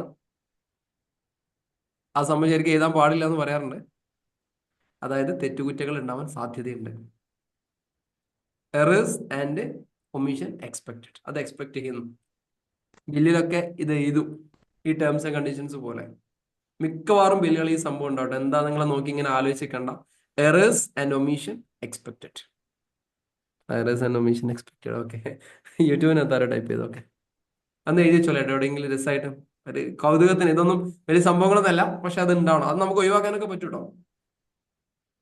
ബില്ലുകളിൽ സാധാരണ രീതിയിൽ ഇതെന്താ പറയുക, ഒരു മുൻകൂർ ജാമ്യമാണ്. ഫാറൂഖ് ഭായി, ഒരു മുൻകൂർ ജാമ്യമാണ്. എന്തെങ്കിലും പ്രശ്നം വന്നു കഴിഞ്ഞാൽ ഓൾറെഡി നമ്മൾ അതിനകത്ത് പറഞ്ഞിട്ടുണ്ട്, എറേഴ്സ് ഉണ്ടാവാൻ സാധ്യതയുണ്ട്. അധികമായിട്ട് ബില്ലൊക്കെ ഓ ഓൾറെഡി അത് ചില മിസ്റ്റേക്ക് ഉണ്ടാവാൻ ചാൻസ് ഉണ്ട് എന്നുള്ളതുകൊണ്ടാണ് അത് എഴുതിയെന്ന് വെച്ചാൽ നമ്മൾ എന്തെങ്കിലുമൊക്കെ ഒരു ഓഫർ കൊടുക്കുമ്പോൾ ഒരു സ്റ്റാർ ഇട്ട് കൊടുക്കല്ലേ, ഒരു ആസ്ട്രിക്സ്, കണ്ടീഷൻ അപ്ലൈ, അത് ചെറുതായിട്ട് എഴുതുള്ളൂ. എന്നിട്ട് അതിന്റെ താഴത്ത് വിശദമായിട്ടുണ്ടാവില്ലേ. ഫാറൂഖ് ഭായി ഇങ്ങനെയല്ല പറയാ. ഇതെപ്പോഴും പറയാറുണ്ട് നമ്മളെ മ്യൂച്വൽ ഫണ്ടിനെ കുറിച്ച് പറയുമ്പോൾ. മ്യൂച്വൽ ഫണ്ട് മാർക്കറ്റ് റിസ്ക് എന്ന് പറഞ്ഞിട്ട് ലാസ്റ്റ് കുടുകുടുന്നതിന്റെ ഒരു പോക്കാണ് പോലെ കേട്ടിട്ടുണ്ടോ? മ്യൂച്വൽ ഫണ്ട് സഹി ഹേ, ഇത് കഴിഞ്ഞിട്ട് ലാസ്റ്റ് ഒരു സ്പീഡിൽ അങ്ങ് പറഞ്ഞു, ആർക്കും തിരിയാത്ത കോലത്തില് അല്ലേ സബ്ജക്ട് എല്ലാം പറഞ്ഞിട്ടുണ്ടോ? അതേപോലെയാണ് ഈ ഒരു സംഭവം. ജസ്റ്റ് ഒരു കൗതുകത്തിന് പറഞ്ഞതുള്ളൂ. E and O E, errors and omission expected. ഈ സാധനങ്ങളൊന്നും ഇവിടെ അക്കാഡമിക്കലി ഒന്നും പറയില്ല, രസത്തിൽ ഇങ്ങനെ പറഞ്ഞു പോകാന്ന് മാത്രം. ഇനി നോക്കാം, ബില്ലിൽ എപ്പോഴും ഈ ഒരു ഫോർമാറ്റ്, ടാലിയിൽ സാധാരണ രീതിയിൽ ബില്ലിൽ കാര്യമായിട്ട് ചേഞ്ചസുകളൊന്നും വരുത്താണ്ടാവില്ല. എല്ലാം ഒരു വൃത്തി തന്നെ ഉണ്ടാവാം. അപ്പൊ ഇതിനകത്ത് നോക്കിക്കോളൂ, എല്ലാ കാര്യങ്ങളും വൃത്തിയിലുണ്ട്. ഈ സാധനം നേരെ പ്രിന്റ് അടിച്ചു കഴിഞ്ഞാൽ കൊടുക്കുന്നതാണ് ഈ പറഞ്ഞ പർച്ചേസ് ഓർഡർ. ഏത് സാധനം കേട്ടോ, പർച്ചേസ് ഓർഡർ ആയാലും സെയിൽസ് ഓർഡർ ആയാലും എല്ലാം പ്രിന്റിങ് നിർബന്ധമാണ്. പ്രിന്റിങ് എടുക്കാൻ പഠിക്കൽ നിർബന്ധമാണ്. ഇതിന്റെ സെറ്റിങ്സ് നിർബന്ധമാണ്. എല്ലാം നിർബന്ധമാണ് കേട്ടോ. നിങ്ങൾ എങ്ങനെ ഒറ്റയ്ക്ക് ഒരു സ്ഥാപനത്തിൽ സെയിൽസ് ഓർഡർ പ്രിന്റ് എടുക്കാൻ പറ്റുമോ? പറ്റും. സെയിൽസ് ഓർഡർ എല്ലാം പ്രിന്റ് എടുക്കാൻ വേണ്ടി പറ്റും. ഓക്കെ, ബാലൻസ് ഷീറ്റും ബാലൻസ് ഷീറ്റ് എല്ലാ കാര്യങ്ങളും പ്രിന്റ് എടുക്കാം, എല്ലാം എടുക്കാം. ഓക്കെ, ഞാൻ സെയിൽസ് ഓർഡർ ആ സാധനം കൂടി കാണിച്ചു തരാം. നമ്മൾ സേവ് ചെയ്തില്ലേ ഞാൻ സീഡ്സിന്റെ സാധനം?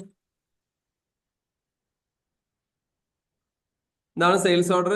ജസ്റ്റ് കൺട്രോൾ പി അടിക്കാം, പ്രിവ്യൂ അടിക്കാം. അതിന്റെ സെയിൽസ് ഓർഡറിന്റെ നേരെ സംഭവം വന്നു. നേരത്തെ നമ്മൾ കൊടുത്ത കംപ്ലീറ്റ് സെയിൽസ് ഓർഡറിന്റെ ഡീറ്റെയിൽ ഇതാ. ഇതിന്റെ അഗെയിൻസ്റ്റ് ആയിട്ട് നമ്മളൊരു ഡെലിവറി നോട്ട് അടിച്ചിരുന്നു.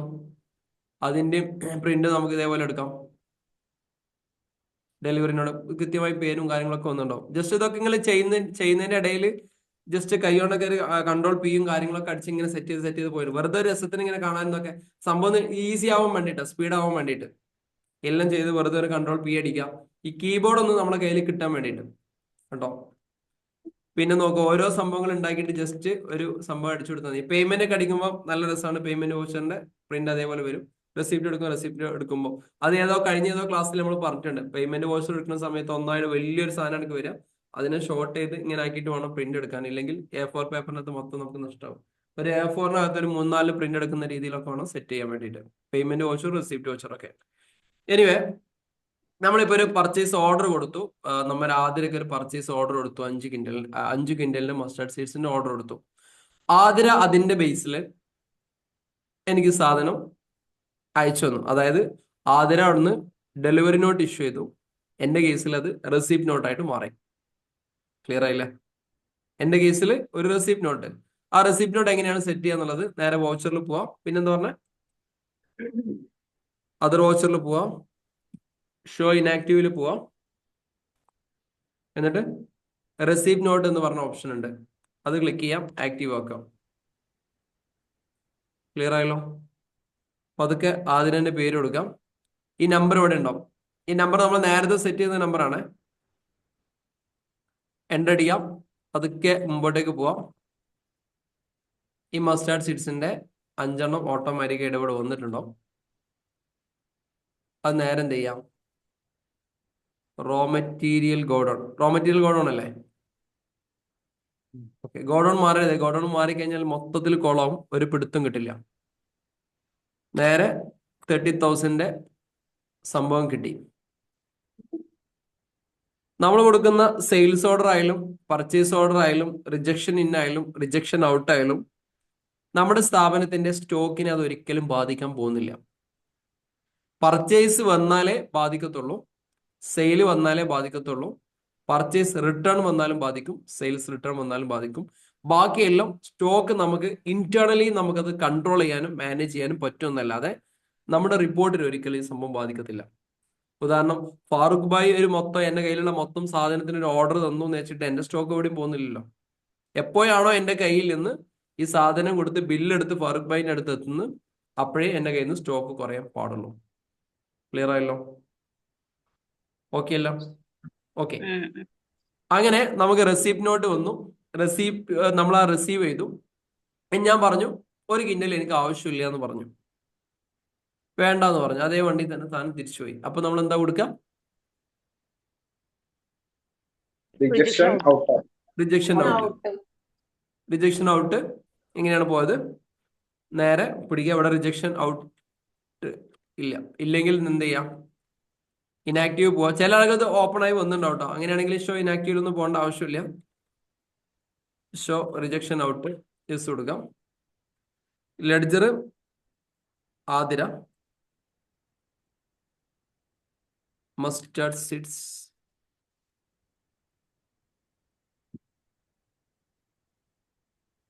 വൺ കിൻഡൽ. നേരെ സേവ് ചെയ്തു. ക്ലിയർ ആയില്ലേ? ഇതുവരെ എന്തെങ്കിലും ഡൗട്ട് ഉണ്ടോ? ഇനിയിപ്പോ നമ്മുടെ കയ്യിൽ എത്ര അവിടെ കിടക്കുന്ന സാധനം? പർച്ചേസ് ഓർഡർ ഇനി 4 കിൻഡൽ ഉണ്ടാവും. അത് നമ്മൾ എങ്ങനെയാ നോക്കാം? നേരത്തെ പറഞ്ഞതുപോലെ എങ്ങനെ ചെക്ക് ചെയ്യാം?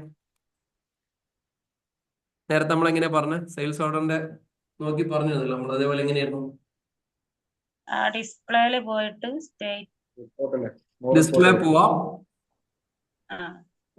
State inventory Statement of inventory ല് സ്റ്റേറ്റ്മെന്റ് ഓഫ് ഇൻവെന്ററിയില് purchase ഹലോ പർച്ചേസ് ഓർഡർ ല് പർച്ചേസ് ഓർഡർ ഔട്ട്സ്റ്റാൻഡിങ് അല്ലെ? ആ പർച്ചേസ് ബില്ല് പെൻഡിങ് കൊടുക്കുക അല്ലെ? ബിൽ പെൻഡിങ് അല്ലേ വേണ്ടേ? ഇതല്ലേ? പെൻഡിങ്. അപ്പൊ ഓൾട്ട് പ്ലസ് F1 ഈ സാധനം നമുക്ക് കിട്ടി. ആരാടെ സ്ക്രീനിലൊക്കെ വരയ്ക്കുന്നത്? ഓക്കെ, കിട്ടില്ലേ? സെറ്റ് അല്ലേ? അപ്പം ഇത്ര സാധനമാണ് ഇനി ഇവരുടെ അടുത്ത് ഉള്ളത്. ക്ലിയർ ആണോ?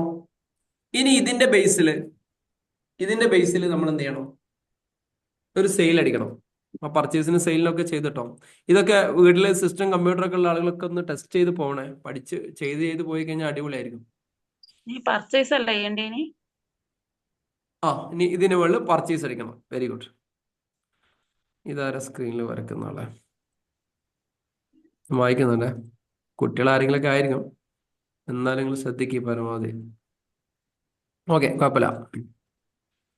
അപ്പൊ ഇതിന്റെ ബേസിൽ നമ്മൾ പർച്ചേസ് അടിക്കണം. നേരെ വൗച്ചറിൽ പോവാം. പർച്ചേസ് പോവാം. F9 അടിച്ചു കഴിഞ്ഞാൽ പർച്ചേസ് കിട്ടും. ആദ്യം അടിക്കുമ്പോ തന്നെ വരും. അടിക്കുമ്പോൾ തന്നെ ഈ ഓർഡർ വരും കേട്ടോ. ഈ നമ്പർ സെലക്ട് ചെയ്ത് കൊടുത്താൽ അടിച്ചു കൊടുത്താൽ ഞാൻ കറക്റ്റ് സാധനം വരും. GST കൊടുക്കുക. യെസ്, CGST GST കൊടുക്കാം. ഇത്ര കൊടുത്തു കഴിഞ്ഞാൽ സംഭവം തരും. ഇവിടെ ആതിര പുറത്തുള്ളൊരു കമ്പനി ആണെങ്കിൽ നമ്മൾ നേരെ എന്ത് കൊടുക്കാം? IGST കൊടുക്കാം. IGST കൊടുക്കുമ്പോൾ എന്താ വരാത്തെന്ന് അറിയാം? നേരത്തെ കൊടുത്തിട്ടുണ്ടാവില്ല. കേരള കൊടുത്തിരിക്കും നമ്മള്. ഇവിടെ കേരള എന്നല്ലേ കൊടുത്തിരിക്കുന്നത്. കേരള കൊടുത്തിരിക്കുന്ന ക്രെഡിറ്റേഴ്സിന്റെ ഇതില് കേരള എന്നല്ലേ കൊടുക്കും. ആതിരനെ നമ്മൾ ക്രിയേറ്റ് ചെയ്യുന്ന സമയത്ത് നമ്മൾ കേരള എന്ന് കൊടുത്തോണ്ടാണ്. ഇപ്പൊ ചില ആളുകൾ ഇപ്പൊ പറയാനുള്ള കാരണം എന്താ വെച്ച് കഴിഞ്ഞാൽ ചില ദിവസം ചില ഡൗട്ടുകൾ വരാറുണ്ട്. സാറെ എന്റെ GST കൊടുത്ത വരുന്നില്ല. 2 റീസൺ ആണ്. എപ്പോഴും ശ്രദ്ധിക്കുക, നമ്മുടെ കമ്പനി ഏത് സ്റ്റേറ്റിലാണ് ഉള്ളത് എന്നുള്ളത് ആദ്യം ഉറപ്പുവരുത്താം. റിയൽ ബിസിനസ്സിനകത്ത് നമ്മുടെ കമ്പനി ഓൾറെഡി സെറ്റ് ചെയ്തിട്ടുണ്ടോ? വേറെ കുഴപ്പമൊന്നുമില്ല. പുറത്തുള്ള ആളെ കമ്പനി ഏതാണെന്ന് നോക്കാം. നമ്മളെ കമ്പനിയിൽ നിന്ന് പുറത്തുള്ള കമ്പനിയിലേക്ക് അടിക്കുമ്പോൾ CGST SGST എല്ലാം പോവാ, IGST ആണ് പോവാ. ഒരേ സ്റ്റേറ്റിലാണെങ്കിൽ CGST SGST വരും. ഇതിനു മുമ്പ് GST സെഷൻ എടുക്കുന്നത് നമ്മൾ വിശദമായിട്ട് CGST എന്താണ്, SGST എന്താണ്, IGST എന്താണ്, UTGST എന്താണ്, പിന്നെ എക്സ്പോർട്ട് എന്താണ്, ഇമ്പോർട്ട് എന്താണ്, ഈ പറഞ്ഞ കാര്യങ്ങളൊക്കെ സോണുകളൊക്കെ കുറിച്ചൊക്കെ പറഞ്ഞിട്ടുണ്ട്. കാണാത്ത ആളുകൾ അത് പോയി കാണാം. ഓക്കെ. അപ്പോൾ ഇതുകൊണ്ടാണ് ഇവിടെ IGST എന്ന് വരാത്തത്. ഇതേപോലെ എപ്പോഴും ശ്രദ്ധിക്കാം. ഇനി ഡൗട്ടായിട്ട് വരരുത്. നമ്മൾ കമ്പനി ക്രിയേറ്റ് ചെയ്യുന്നതിനനുസരിച്ച് എന്ത് ചെയ്യും, ഈ സംഭവങ്ങളൊക്കെ അങ്ങോട്ടൊക്കെ മാറി മാറി വരും. ക്ലിയർ ആണല്ലോ? ഇതുവരെ പറഞ്ഞതിൽ എന്തെങ്കിലും ഡൗട്ട് ഉണ്ടോ? ഇതുവരെ പറഞ്ഞതിൽ എന്തെങ്കിലും ഡൗട്ടുകൾ ഉണ്ടെങ്കിൽ ചോദിക്കാം. സെറ്റ് ആണെങ്കിൽ പതുക്കെ നമുക്ക് എന്ത് ചെയ്യാം, മുമ്പോട്ടേക്ക് പോവാം. ക്ലിയർ ആണോ? ക്ലിയർ ആണോ? ആർക്കെങ്കിലും എന്തെങ്കിലും ഡൗട്ടുകൾ ഉണ്ടെങ്കിൽ, യൂട്യൂബിനകത്ത് ഡൗട്ടുകൾ ഉണ്ടെങ്കിൽ ഒന്ന് ടൈപ്പ് ചെയ്തല്ലോ ഇവിടെ.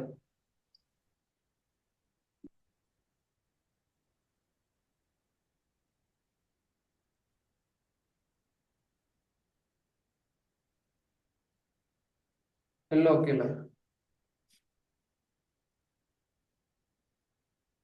ക്ലിയർ ആണോ? ഇനി ഇതേപോലെ സംഭവങ്ങൾ നിങ്ങൾ എന്ത് ചെയ്യാം, വീട്ടിൽ വീട്ടിൽ നിന്ന് എന്ത് ചെയ്യാം, ചെക്ക് ചെയ്ത് നോക്കാം. ചെക്ക് ചെയ്തിട്ട് സംഭവം നോക്കാം. ടാക്സ് അനാലിസിസ് ഒക്കെ നമ്മൾ ഇതേപോലെ മുമ്പ് നമ്മൾ പറഞ്ഞിട്ടുണ്ടായിരുന്നു.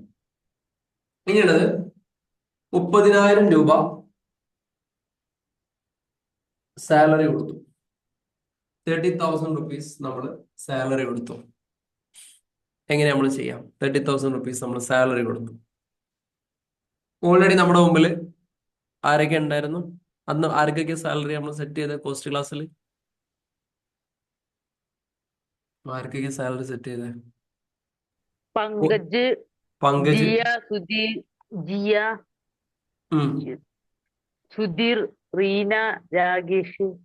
ഇവർക്ക് ഓൾറെഡി നമ്മൾ കോസ്റ്റ് ക്ലാസ്സിൽ സെറ്റ് ചെയ്ത് വെച്ചിട്ടുണ്ട്. ഇവർക്ക് നമ്മളൊരു മൊത്തം 30,000 രൂപ സാലറി കൊടുക്കാൻ വേണ്ടി പോവാം. ഈ 30,000 രൂപ സാലറി കൊടുക്കുന്ന സമയത്ത് ഈ പറഞ്ഞ രീതിയിൽ ആളുകളുടെ അക്കൗണ്ടിൽ സാലറി ക്രെഡിറ്റ് ആവണം. നമ്മൾ എന്താ ചെയ്യാം? എങ്ങനെയാ ചെയ്യണ്ടേ? ഓൾറെഡി നമ്മൾ കഴിഞ്ഞ ക്ലാസ്സിൽ കോസ്റ്റ് ക്ലാസ് സെന്റർ പറഞ്ഞാണ്. ഇതെല്ലാം പഴയ സാധനങ്ങൾ കണ്ടെന്നില്ലെങ്കിൽ എല്ലാം കണക്ഷൻ പോവേ. ഒപ്പിച്ചിട്ട് ആരും വരണ്ട. ഒന്നും കാണാത്ത ആൾക്കാരുണ്ടെങ്കിൽ പെട്ടെന്ന് ലെഫ്റ്റ് ആയിട്ട് പഴയത് കണ്ടെടുക്കാം. ഇവിടെ ആൾക്കാരെ കൂട്ടേണ്ട ആവശ്യമില്ല. നിങ്ങൾ സ്വയം ഉറപ്പ് വരുത്തുക നിങ്ങളിത് മനസ്സിലാക്കണമെന്നുള്ളത്. കോസ്റ്റ് ക്ലാസ് മനസ്സിലാവാതെ ഈ സാധനം പറഞ്ഞാൽ നിങ്ങൾക്ക് തിരിയൂല. എന്ത് ചെയ്യാം? എങ്ങനെയാണ് ചെയ്യേണ്ടിയിരുന്നത്? എടാ ഇങ്ങനെ മനുഷ്യന്മാരെല്ലാരും മറന്നാ. എന്താണ് ഞാൻ ശ്രദ്ധിച്ചില്ല. അതായത് ഞാൻ ഇനി 30,000 രൂപയുടെ സാലറി കൊടുക്കാൻ വേണ്ടി പോവാം. 30,000 രൂപ എന്ന് സാലറി അടിക്കുമ്പോൾ നമ്മൾ മുമ്പ് കുറെ ആളുകളുടെ പേരുണ്ടായിന്. പങ്കജ്, ജിയ, സുധീർ എന്നൊക്കെ പറഞ്ഞു ഓൾറെഡി ഈ കോസ്റ്റ് ക്ലാസ്സിൽ സെറ്റ് ചെയ്തിട്ടുള്ള ആളുകൾ. അപ്പൊ ഞാൻ 30,000 റുപ്പീസ് കൊടുക്കുന്ന സമയത്ത് ഈ 30,000 രൂപ നേരത്തെ പറഞ്ഞതുപോലെ ഡിസ്ട്രിബ്യൂട്ട് ചെയ്ത് പോകണം. അതെന്താ നമ്മൾ ചെയ്യാം? പേയ്മെന്റ് പോവാ. ഓക്കെ, പിന്നെ സ്ക്രീൻ എടുക്കാം. ആരാത്ത ആൾക്കാരെ നോക്കി വെച്ചോളൂ കേട്ടോ. വൗച്ചറിൽ പോവാ. പിന്നെ പേയ്മെന്റ് പോവാ. ക്യാഷ് ആയിട്ടാ കൊടുത്ത്. സോ മുകളിൽ ക്യാഷ് എന്ന് കൊടുക്കാം. ക്യാഷ് ആയിട്ടാണ് കൊടുത്തോണ്ട് മുകളിൽ ക്യാഷ് എന്ന് കൊടുക്കാം. ഇനി എന്താണ്? സാലറി കൊടുക്കുക. സാലറി കൊടുക്കുക. സാലറി കൊടുത്തു. എമൗണ്ട് കൊടുക്കുക. എമൗണ്ട് കൊടുത്തു. എൻട്രി ചെയ്യുമ്പോൾ കോസ്റ്റ് സെന്റർക്ക് നേരെ പോകണം. അയ്യോ, അവിടെ ഓരോരുത്തരുടെ പേരടിച്ചു കൊടുക്കുക. ആരൊക്കെയാണ് കൊടുക്കുന്നത്? ഓക്കെ, ഇങ്ങനെ കൊടുക്കണം. പക്ഷെ എനിക്കിത് ഓട്ടോമാറ്റിക് വരണം. എങ്ങനെ? ഓട്ടോമാറ്റിക് വരണം. ഇങ്ങനെ കൊടുക്കാൻ എനിക്ക് മടിയാണ്. ഇതൊക്കെ എങ്ങനെയായിരുന്നു? ഇതിങ്ങനെ ഓരോന്ന് ചടങ്ങല്ലേ. നമുക്കിത് ഒറ്റ ക്ലിക്കിന് ആദ്യം സാധനം വരണം. പെർസെന്റേജ് ഒക്കെ കൊടുത്തിട്ട് അതെങ്ങനെയാണ്? പെർസെന്റേജ് കൊടുക്കുക. അതെങ്ങനെയാണ്? അത് കോസ്റ്റ് സെന്ററോ അങ്ങനെ എന്തോന്ന് പറഞ്ഞാൽ ശരിയാവില്ല. എന്ത് സാധനം ഉണ്ട് അത് കിട്ടും. കോസ്റ്റ് ക്ലാസ്സിൽ സെറ്റ് എങ്ങനെ? കോസ്റ്റ് ക്ലാസ് സെറ്റ് ചെയ്യണം. കോസ്റ്റ് കാറ്റഗറി കോസ്റ്റ് ക്ലാസ് ആണ്. കോസ്റ്റ് ക്ലാസ് ആണ്. കോസ്റ്റ് സെന്റർ ക്ലാസ് ആണ്. ക്ലാസ് ആണ് നമ്മൾ ഓൾറെഡി സെറ്റ് ചെയ്ത് വെച്ചിരിക്കുന്നത്. ഇനി എങ്ങനെ ഇത് എനേബിൾ ആക്കി? പഴയ നോട്ട് തപ്പി ഇതെങ്ങനെ എനേബിൾ ആക്കി കൊടുക്കണം? F12 പഠിച്ച് Configuration. കാണിച്ചു. പഠിച്ചിട്ട് എങ്ങനെ F12 പഠിച്ചിട്ട് F12. F12 സ്റ്റൈൽ ആക്ടിവേറ്റ് ചെയ്യാം. F12 ആണ് അടിക്കണ്ടേ? F11. Course centre class yes ആക്കണമെങ്കിൽ F12. Configuration ല് ഇല്ല. എങ്ങനെ മനുഷ്യന്മാരെ ഇനിയിപ്പോ ഞാൻ ഇപ്പൊ നിന്ന സ്ഥലത്ത് എന്താ കാട്ടണ്ടേ? നിങ്ങൾ കഴിഞ്ഞ ക്ലാസ്സിൽ വിശദമായിട്ട് പറഞ്ഞിട്ടുണ്ടല്ലോ. ഗേറ്റ് ഓഫ് ടാലിംഗ് F12 പഠിച്ചാൽ വരൂല. ഗേറ്റ് ഓഫ് ടാലിംഗ് F12 പഠിച്ചാൽ വരത്തില്ല. Voucher. ആ സാലറി എത്താക്കി കൊടുക്കണോ വേണ്ടേ? അവിടെ തന്നെ അവിടെ നിങ്ങൾ എവിടെനി? മിന്നൂസ് കാര്യങ്ങൾ പഠിക്കണ്ടേ? ഒന്നും അറിയില്ലാന്നും പറയും ചെയ്യും. ഓക്കെ, വൗച്ചറിൽ പോവാം. വൗച്ചറിൽ പോയിട്ട് ഇവിടെ എന്ത് ചെയ്യണം? കോസ്റ്റ് ക്ലാസ്സസ് ഓരോന്നും നമ്മൾ കഴിഞ്ഞ പ്രാവശ്യം എടുത്തിട്ടുണ്ടായിരുന്നു. ആ സാധനം നേരെ സ്റ്റാഫ് ആണെങ്കിൽ സ്റ്റാഫ് കൊടുക്കാം, ക്യാഷ് ആണെങ്കിൽ കൊടുക്കാം, സാലറി കൊടുക്കാം. സാലറി 30,000 അടിച്ചു കൊടുക്കാം. എന്ത് ചെയ്യാം? സേവ് ചെയ്യാം. ക്ലിയർ ആയി? സെറ്റ് അല്ലേ? ഇങ്ങനെയാണ് ഈ സംഭവം ചെയ്യേണ്ടത്. അപ്പൊ ഇത് ഇനിയും വ്യക്തമല്ലാത്ത ആളുകൾ കഴിഞ്ഞ ക്ലാസ് പോവാം. കോസ്റ്റ് ക്ലാസ് എങ്ങനെയാണ് ക്രിയേറ്റ് ചെയ്യേണ്ടത് നോക്കാം. ആ കോസ്റ്റ് ക്ലാസ് എങ്ങനെ ക്രിയേറ്റ് ചെയ്യുന്നത്, ഡിവൈഡ് ചെയ്ത് അതിന്റെ പെർസെൻറ്റേജും കാര്യങ്ങളും സെറ്റ് ചെയ്ത് കഴിഞ്ഞാൽ അടിപൊളിയായിട്ട് പോകാം. കോസ്റ്റ് സെന്ററും കോസ്റ്റ് ക്ലാസും കോസ്റ്റ് കാറ്റഗറിയും, കോസ്റ്റ് സെന്ററും കോസ്റ്റ് കാറ്റഗറിയും ഓട്ടോമേഷൻ ചെയ്യുന്നതാണ് കോസ്റ്റ് ക്ലാസ് എന്ന് വേണമെങ്കിൽ പറയാം. മാനുവലായി ചെയ്യുന്നതിന് ഓട്ടോമേഷൻ ചെയ്യുന്ന പരിപാടിയാണ് കോസ്റ്റ് ക്ലാസ്. അങ്ങനെ വേണമെങ്കിൽ നമുക്ക് ചെറുതായിട്ട് സാധനത്തിന് മനസ്സിലാക്കാം. കത്തിയോ? ഹലോ, ആർക്കടാ മനസ്സിലാവാത്തെ? ഇതെവിടുന്ന ഒന്നും തിരിഞ്ഞില്ല? ഒന്ന് എല്ലാരും മൈക്ക് അൺമ്യൂട്ട് ചെയ്ത് പറഞ്ഞു. ഇതെവിടുന്ന വന്നേ? മകിടി ഓണാക്കിയ ഞാൻ ഓണാക്കിയപ്പോ തന്നെ ഈ സാധനം എവിടെ നിന്ന് വന്നാ? സ്റ്റാഫ് നോക്കള്ളേ. കോസ്റ്റ് സെന്റർ ക്ലാസ് ഓണാക്കി. എങ്ങനെ? ക്രോസ് സെന്റർ ക്ലാസ് എസ് ആക്കി കൊടുത്തു. അത് മുന്നേ സെറ്റ് ചെയ്ത് കൊടുത്തോണ്ടേ മുന്നേ കഴിഞ്ഞ ദിവസം നമ്മൾ ചെയ്യുന്ന സമയത്ത് കോസ്റ്റ് ക്ലാസ് സ്റ്റാഫ് എന്ന് പറഞ്ഞ് നമ്മൾ സെറ്റ് ചെയ്തു. അത് അതിനനുസരിച്ച് പെർസെന്റേജ് കൊടുത്തതുകൊണ്ടാണ് ഇപ്പൊ ഓട്ടോമാറ്റിക് ആയിട്ട് വന്നത്. ഇത് ഏറ്റവും കൂടുതൽ യൂസ് ചെയ്യുന്നത് കമ്മീഷന്റെ ബേസിൽ. കമ്മീഷൻ നന്നായിട്ട് ഉപകരിക്കും. മൊത്തം സെയിൽ നടന്നാൽ അതിന്റെ ഇന്ന രീതിയിലാണെന്ന് പറഞ്ഞു കഴിഞ്ഞാൽ എന്ത് ചെയ്യും? ഓട്ടോമാറ്റിക് വരും. നമ്മൾ അത് കാൽക്കുലേഷന്റെ ആവശ്യമില്ല. കമ്മീഷനാണ് ഏറ്റവും കൂടുതൽ കോസ്റ്റ് ക്ലാസ് സെന്ററിൽ ഉപയോഗിക്കാൻ പറ്റുന്ന നല്ലൊരു സാധനം. എന്ത് കിട്ടിക്കഴിഞ്ഞാലും അതിനെ ഇങ്ങനെ ഡിവൈഡ് ചെയ്യണം എന്ന് പറഞ്ഞു കഴിഞ്ഞാൽ അടിപൊളിയായിട്ട് എന്ത് ചെയ്യും? ഈ സംഭവം ഡിവൈഡ് ചെയ്ത് പോകും. അപ്പൊ അതിന് കോസ്റ്റ് ക്ലാസ് ആണ് നമ്മൾ ഉപയോഗിക്കേണ്ടത്. കോസ്റ്റ് ക്ലാസ് ക്ലിയർ ആയല്ലോ? ഇത് തിരിയാത്ത ആളുകൾ കഴിഞ്ഞ സെഷനിൽ പോവാം. കഴിഞ്ഞ സെഷനിൽ ആ വീഡിയോ വിശദമായിട്ട് കാണാം. കണ്ടിട്ട് ഇതിനോടൊക്കെയാണ് ഞാനത് ഉറച്ചു വെക്കാൻ വേണ്ടിയിട്ടാണ് നിങ്ങളെ പഠിച്ച കാര്യങ്ങൾ ലേണിങ്സ് എഴുതണം കേട്ടോ. ഓരോന്നും എഴുതണം. ചില ആളുകൾ അടിപൊളി എന്നൊക്കെ എഴുതിയിട്ട് പോകും. കുഴപ്പമൊന്നുമില്ല, അടിച്ച് നമ്മൾ ടിക്ക് ചെയ്ത് വിടും. പക്ഷെ നിങ്ങളെ തലയിൽ ഈ സാധനം നിൽക്കണമെങ്കിൽ നിങ്ങൾ ഇത് തന്നെ വേണം. എന്നെ ബോധ്യപ്പെടുത്താൻ ചെയ്യൊന്നും വേണ്ട. നിങ്ങൾക്ക് ഞാൻ ആ ക്ലാസ് കേട്ടിട്ടില്ല. ഒന്ന് കേട്ടിട്ടൊന്ന് എഴുതി വെക്കണേ. എഴുതിയാലേ ഓർമ്മ ഉണ്ടാവുള്ളൂ. ഫാറൂഖ് ഭായി, നിങ്ങളത് കേൾക്കാത്തോണ്ടുള്ള ഇതാണ്. ശരിക്ക് കഴിഞ്ഞ ക്ലാസ് നിങ്ങൾ മിസ്സിങ് ചെയ്യുന്നു. കഴിഞ്ഞ ക്ലാസ്സിലില്ലായിരുന്നു? ഉണ്ടായിരുന്നു, പക്ഷെ ഞാൻ അതിനിടയിലൊക്കെ ഒന്ന് പുറത്തൊക്കെ പോയി. അങ്ങനെ ഓക്കെ. അപ്പൊ എഴുതാത്തതൊന്നും നിലനിൽക്കത്തില്ല അല്ല സുഹേല? എഴുതാത്തൊന്നും നിലനിൽക്കത്തില്ല. അപ്പൊ ഈ ക്ലാസ്സിന്റെ ആവശ്യത്തിൽ ഇപ്പൊ നിങ്ങൾക്ക് ഓർമ്മ ഉണ്ടാവും, കുറച്ച് കഴിഞ്ഞാൽ ഓർമ്മ ഉണ്ടാവില്ല. ബാക്കിയുള്ള സാധനങ്ങളൊക്കെ നിങ്ങൾക്ക് പുറത്തുനിന്ന് കിട്ടും കേട്ടോ. ടാലി, ബാലൻസ് ഷീറ്റ്, ഈ സാധനങ്ങളൊക്കെ പുറത്തുനിന്ന് കിട്ടും. പക്ഷെ നമ്മൾ എടുക്കുന്ന പല സാധനങ്ങളും പുറത്ത് കിട്ടാത്ത സാധനങ്ങളായതുകൊണ്ട് വീണ്ടും എഴുതിയിട്ട് നിങ്ങൾ തന്നെ റിമൈൻഡ് ചെയ്ത് വെക്കണം. ബാക്കിയുള്ളൊക്കെ എല്ലായിടത്തും യൂട്യൂബറിൽ നിന്ന് അടിച്ചാലൊക്കെ കിട്ടും. എമ്മാനും പാപ്പാനും എല്ലാത്തൊക്കെ കിട്ടും യൂട്യൂബിൽ നിന്ന്. അപ്പം ഇങ്ങനത്തെ കാര്യങ്ങൾ എന്ത് ചെയ്യുക? കൃത്യമായിട്ട് എഴുതി വെക്കാം. എങ്ങനെ? ഇതിന്റെ ഒരു ഓഫ്ലൈൻ തന്നൂടെ സർ? ഓഫ്ലൈനോ? ഈ ടാലി ഇപ്പൊ നമ്മൾ പഠിച്ച സംഭവം ഓഫ്ലൈന് തന്നു കഴിഞ്ഞാല് എനിക്ക് ചെലവില്ലേ? ചെലവ് പഠിക്കുന്ന ആളെടുക്കേ? അതല്ല ഐഡിയ. പരിഗണിക്കുക ശനിയാഴ്ചകൾ ഇത്തരം സാധ്യതകൾ ഉണ്ട്, ഇല്ല എന്നല്ല പറയണത്. ശനിയാഴ്ചകളിൽ മഞ്ചേരി വന്നു കഴിഞ്ഞാൽ ശനിയാഴ്ചകൾ നമ്മൾ സ്റ്റുഡൻസ് ഉണ്ടാവില്ല. അപ്പൊ ആ സമയത്തൊക്കെ ഉപയോഗപ്പെടുത്താം. അതിന് വരുമ്പോ ഒരു അതെന്താ സാർ അങ്ങനെ പറഞ്ഞറിയാം? മിന്നൂസ് പണ്ടേ നിങ്ങളെ ക്ലാസ്സിന് മഞ്ചേരിയിൽ വന്നതാണ്. അന്ന് ആ ക്ലാസ് ഡയറക്റ്റ് അറ്റൻഡ് ചെയ്ത ആ ഒരു ഇതാണ്. ക്ലാസ് അതെ നന്നായിട്ട് അതെ മനസ്സിലായി. ആ ഇതിലുള്ളവരൊക്കെ പ്രൊഫസർമാരാണ്. അപ്പൊ നമ്മൾക്ക് താഴെ കടലുകൾക്കും വേണ്ട ഇതൊക്കെ ഒന്ന് പഠിക്കുക. അത് ശരിയാ. ശരി. പ്രൊഫസർ പ്രൊഫസർ ഇത് ഫാറൂഖ് ഭായി ഉദ്ദേശിച്ചായിരിക്കും അല്ലെ? സാറെ ക്ലാസ് അറ്റൻഡ് ചെയ്തോണ്ടേ ആ ക്ലാസ് സൂപ്പർ ആയിരുന്നു എന്നാ പറഞ്ഞത്. അപ്പൊ അതാണ് വീണ്ടും അത് ചോദിക്കുന്നത്. ശരിയാ. അതായത് ഓഫ്ലൈൻ ആയിട്ട് വരുന്നതിന് തടസ്സമൊന്നും ഇല്ല കേട്ടോ. നിങ്ങളൊരു 10-15 ആളുകളായിട്ട് ബാച്ച് ആയിട്ടൊക്കെ ആർക്കും താല്പര്യമുള്ള ആളുകൾക്കൊക്കെ ശനിയാഴ്ച വരെ, ശനിയാഴ്ച വന്നാൽ രാവിലെ മുതൽ വൈകുന്നേരം വരെ പ്രാക്ടീസ് ചെയ്ത് നോക്കുന്നതിന് തടസ്സങ്ങളൊന്നുമില്ല. ശനിയാഴ്ച മാത്രമേ അത് പോസിബിൾ ആവുള്ളൂ. എല്ലാവരും ഒന്നിച്ച് വരരുത്. അത് നിങ്ങൾ ഗ്രൂപ്പിനകത്ത് തന്നെ തീരുമാനിച്ചിട്ട് അങ്ങനെ ആഴ്ചയിലെ ദിവസം വരും, അങ്ങനെയൊക്കെ നടക്കും. കുഴപ്പങ്ങളൊന്നുമില്ല അതിന്. ശനിയാഴ്ച മാത്രമല്ല, ബാക്കി ദിവസങ്ങളൊക്കെ വരാം. ബാക്കി ദിവസമൊക്കെ വരുന്നുണ്ടെങ്കിൽ നിങ്ങൾ യു ഹാവ് ടു പേ അല്ലെ ഫാറൂഖ് ഭായി? അതിന് സാധാരണ നോർമൽ കുട്ടികൾ ഇരിക്കുന്ന സമയത്ത് ആയിരിക്കും അത് ഒരിതുണ്ടാവുക. ആഴ്ചയിൽ ഒരു ദിവസം നമ്മള് ഒരു ഓഫർ കൊടുക്കാം. ഓഫർ കൊടുക്കുക. അല്ല, അതായത് ഒരു കാര്യം കേട്ടോ, ഇവര് പറഞ്ഞത് ഇന്ന് മിന്നുസ് പറഞ്ഞത് കാര്യമാണ്. ഇത് മറക്കാതെ വെക്കണമെങ്കിൽ വീട്ടിൽ കമ്പ്യൂട്ടർ ഇല്ലാത്ത ആളുകളൊക്കെ ഇത്തരം സാഹചര്യങ്ങളൊക്കെ ഉപയോഗപ്പെടുത്താം. ഒരു ദിവസം വന്നു കഴിഞ്ഞാൽ ഈ സാധനങ്ങളൊക്കെ ചെയ്ത് നോക്കാമല്ലോ. ഇപ്പൊ നമ്മൾ 5 ക്ലാസ്സിനെടുത്ത സാധനം ഒറ്റ ദിവസം വന്നു കഴിഞ്ഞാൽ ചെയ്ത് നോക്കാൻ പറ്റും. അങ്ങനെ ഒരു 5, 8, 10 പ്രാവശ്യം വന്നത് പ്രാക്ടീസ് ആവും. അതിനിത് കേൾക്കുമ്പോ അല്ല ഡൗട്ട് ഉണ്ടാവും, അത് ചെയ്ത് നോക്കുമ്പോഴാ ഉണ്ടാവുക. അപ്പൊ നിങ്ങൾ വരി. ഇനി അടുത്ത ശനിയാഴ്ച, അപ്പത്തെ ശനിയാഴ്ച ഒക്കെ വരുമ്പോൾ വിളിച്ചിട്ട് വരണേ. ഞാൻ ഇവിടെ നാട്ടിലുണ്ടാവില്ല, ഞാൻ ഇങ്ങനെ കറങ്ങി നടക്കുന്ന ആളാണ്. ഇന്നല്ലെങ്കിൽ നാട്ടിൽ ഇവിടെ. പ്രാക്ടീസ് മേക്സ് മാൻ പെർഫെക്റ്റ് എന്നാ പറഞ്ഞു. അതന്നെ.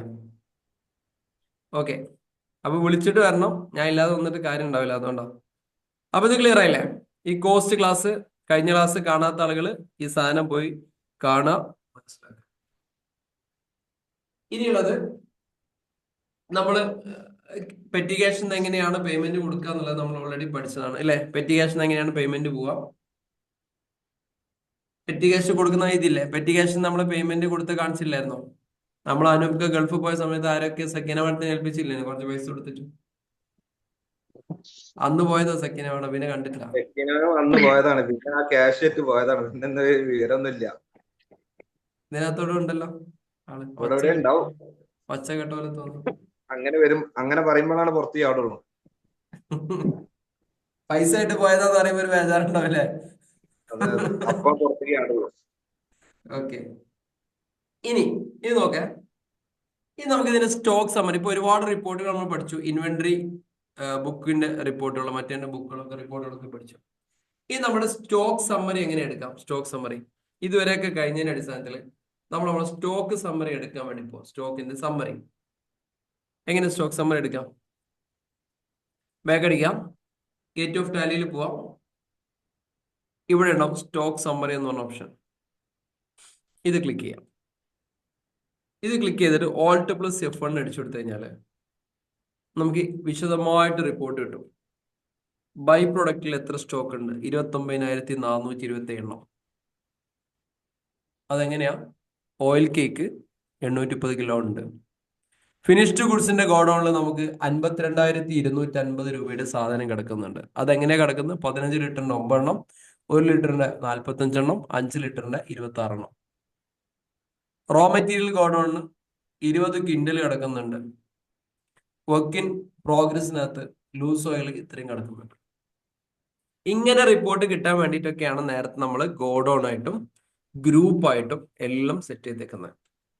നമ്മളൊരു അക്കൗണ്ടന്റ് ആയിട്ട് നിൽക്കുമ്പോൾ നമ്മോട് ചോദിച്ചു കഴിഞ്ഞു കഴിഞ്ഞാൽ എത്ര ഉണ്ട് ഇനി റോ മെറ്റീരിയൽ ചോദിച്ചു കഴിഞ്ഞാൽ നമുക്ക് പറയാൻ പറ്റണം. ഇതെല്ലാം റോ മെറ്റീരിയലോ അല്ലെങ്കിൽ കാറ്റഗറിയോ സ്റ്റോക്ക് ഗ്രൂപ്പോ കാര്യങ്ങളോ ഒന്നും ആക്കിയിട്ടില്ലെങ്കിൽ ഇതെല്ലാം മൊത്തത്തിൽ ഇങ്ങനെ ചറവറ കടന്നു നടക്കുന്നുണ്ടോ? ഇങ്ങനെ നടന്നു കഴിഞ്ഞാൽ നമുക്ക് പ്രോപ്പർ റിപ്പോർട്ട് കിട്ടില്ല. അപ്പൊ ഈ രീതിയിൽ നമ്മൾ ഇതിന് വേണ്ടിയിട്ടൊക്കെയാണ് ഞാൻ അന്ന് ഗ്രൂപ്പ് ക്രിയേറ്റ് ചെയ്യിപ്പിച്ചത്. ഇതിന് വേണ്ടിയിട്ടൊക്കെയാണ് അന്ന് ഞാൻ ഗ്രൂപ്പ് ക്രിയേറ്റ് ചെയ്യിപ്പിച്ചത്, ഗോഡൌൺ ക്രിയേറ്റ് ചെയ്യിപ്പിച്ചത്, ഈ സിസ്റ്റം ക്രിയേറ്റ് ചെയ്തത്. ക്ലിയർ ആയില്ലേ? ഇപ്പൊ നോക്കിയേ എന്ത് രസമുണ്ട് വായിക്കാൻ അല്ലേ?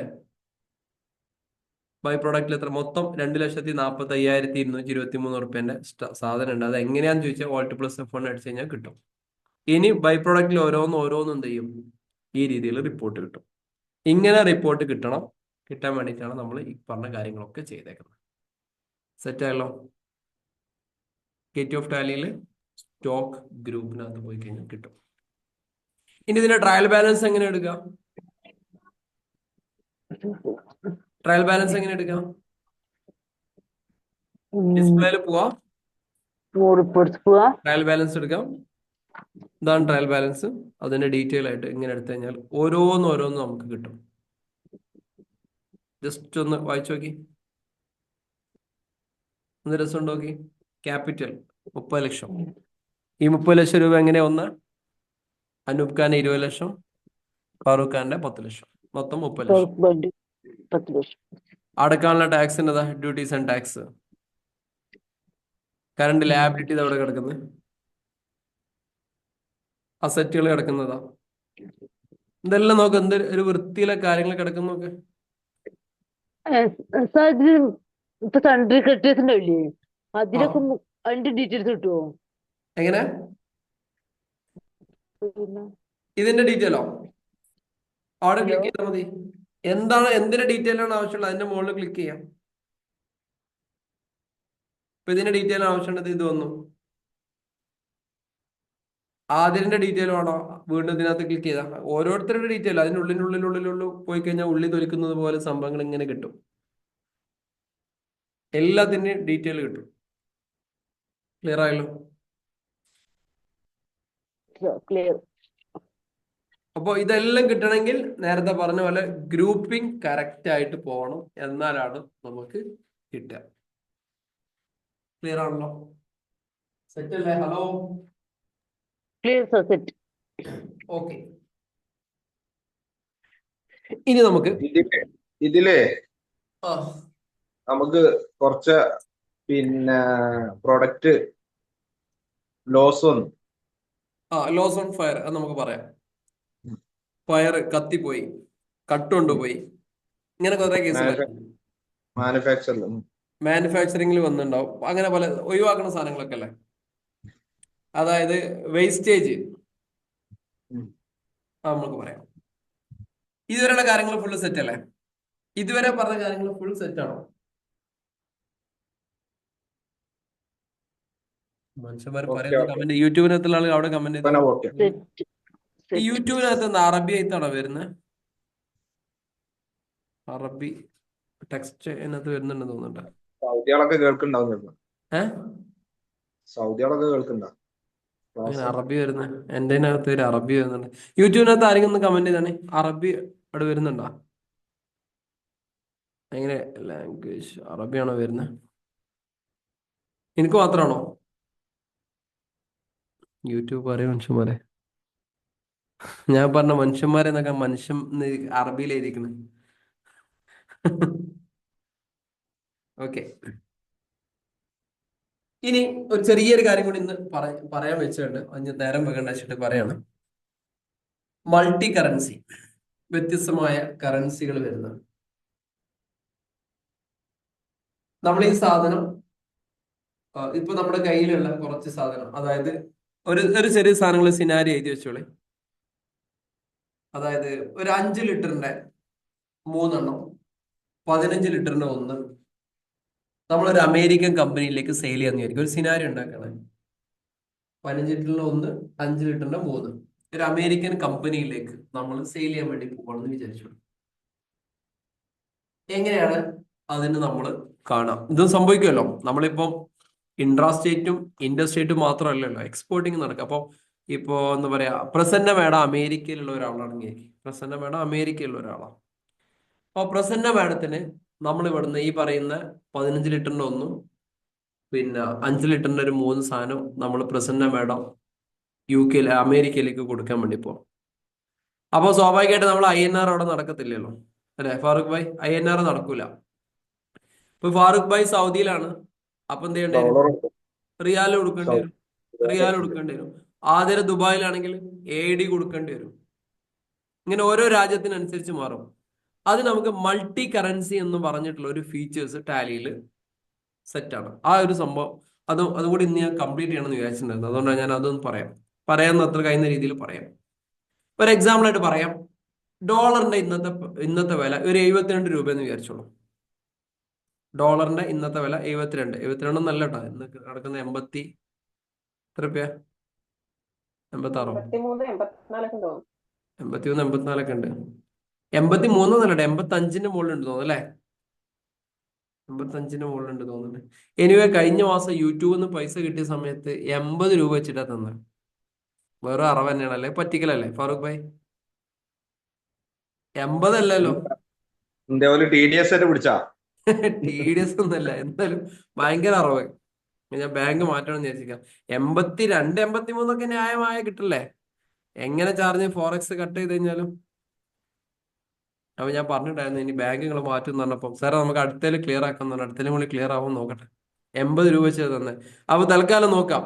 പ്രസന്റ് മാഡത്തിന് 72 റുപ്യ എന്ന് വിചാരിച്ചോളെ, നമുക്കൊരു കാൽക്കുലേഷൻ ഈസിക്ക് വേണ്ടിയിട്ട്. 72 റുപ്യുള്ള ഡോളർ. അങ്ങനെ നമ്മൾ എന്ത് ചെയ്യണം? ഇതിനകത്ത് കറൻസി നമ്മൾ സെറ്റ് ചെയ്യണം. കറൻസി എങ്ങനെയാണ് നമ്മൾ സെറ്റ് ചെയ്യുക എന്നുള്ളതാണ്. എങ്ങനെയാണ് കറൻസി? ആരെങ്കിലും കറൻസി എക്സ്പോർട്ടിങ് ചെയ്ത ആരെങ്കിലും പരിചയമുണ്ടോ ഇതിനകത്ത്? കറൻസി സെറ്റ് ചെയ്തിട്ട് പരിചയം ആർക്കെങ്കിലും ഉണ്ടോ? ഇല്ലല്ലോ. ഓക്കെ, അപ്പൊ എങ്ങനെയാണ് കറൻസി സെറ്റ് ചെയ്യാൻ നോക്കാം. ആദ്യം നമ്മൾ കറൻസി ഇതിനകത്തേക്ക് ക്രിയേറ്റ് ചെയ്ത് പോകണം.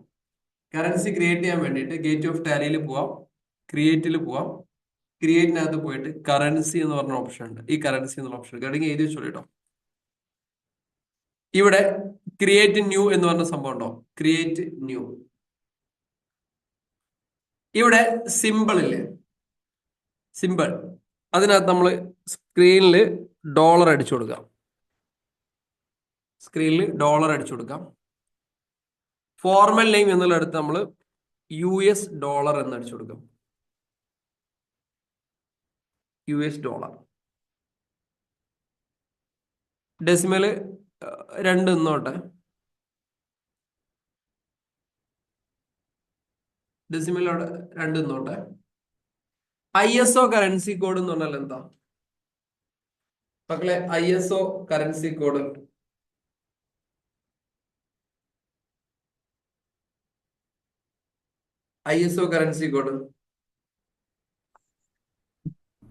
ഇന്റർനാഷണൽ സ്റ്റാൻഡേർഡ് കോഡാണോ? എങ്ങനെ?